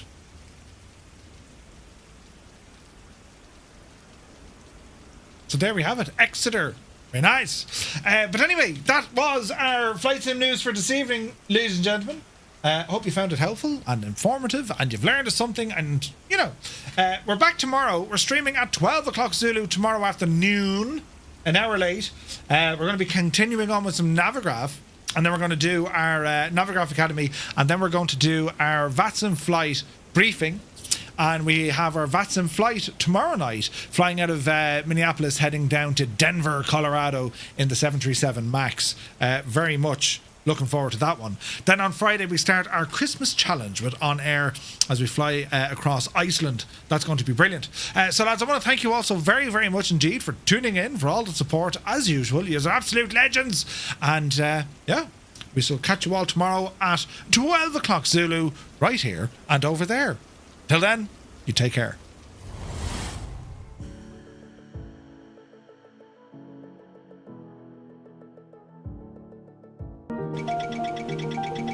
We're doing a thing, right? We're almost supersonic. Well, we're only at 400 knots. That was the most cinematic anticlimax ever. Yeah, but hang on, give it time. There's still, we're doing it.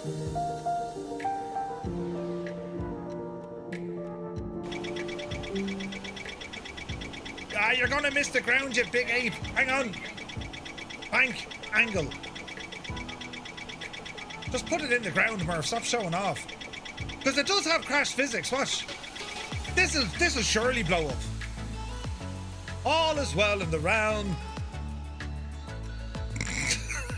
I promise you can make... Oh, there it is! It landed like a dart! And now it's fine again. Yeah, we broke the plane. We absolutely broke the plane. Yes. Right, the last thing I want to...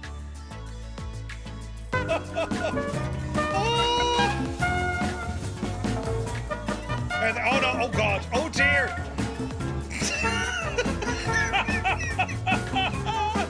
It's like a friggin' Olympic somersault! What was that, Dwayne? Brilliant! Wait! No Pox M is in the SG30 something thing.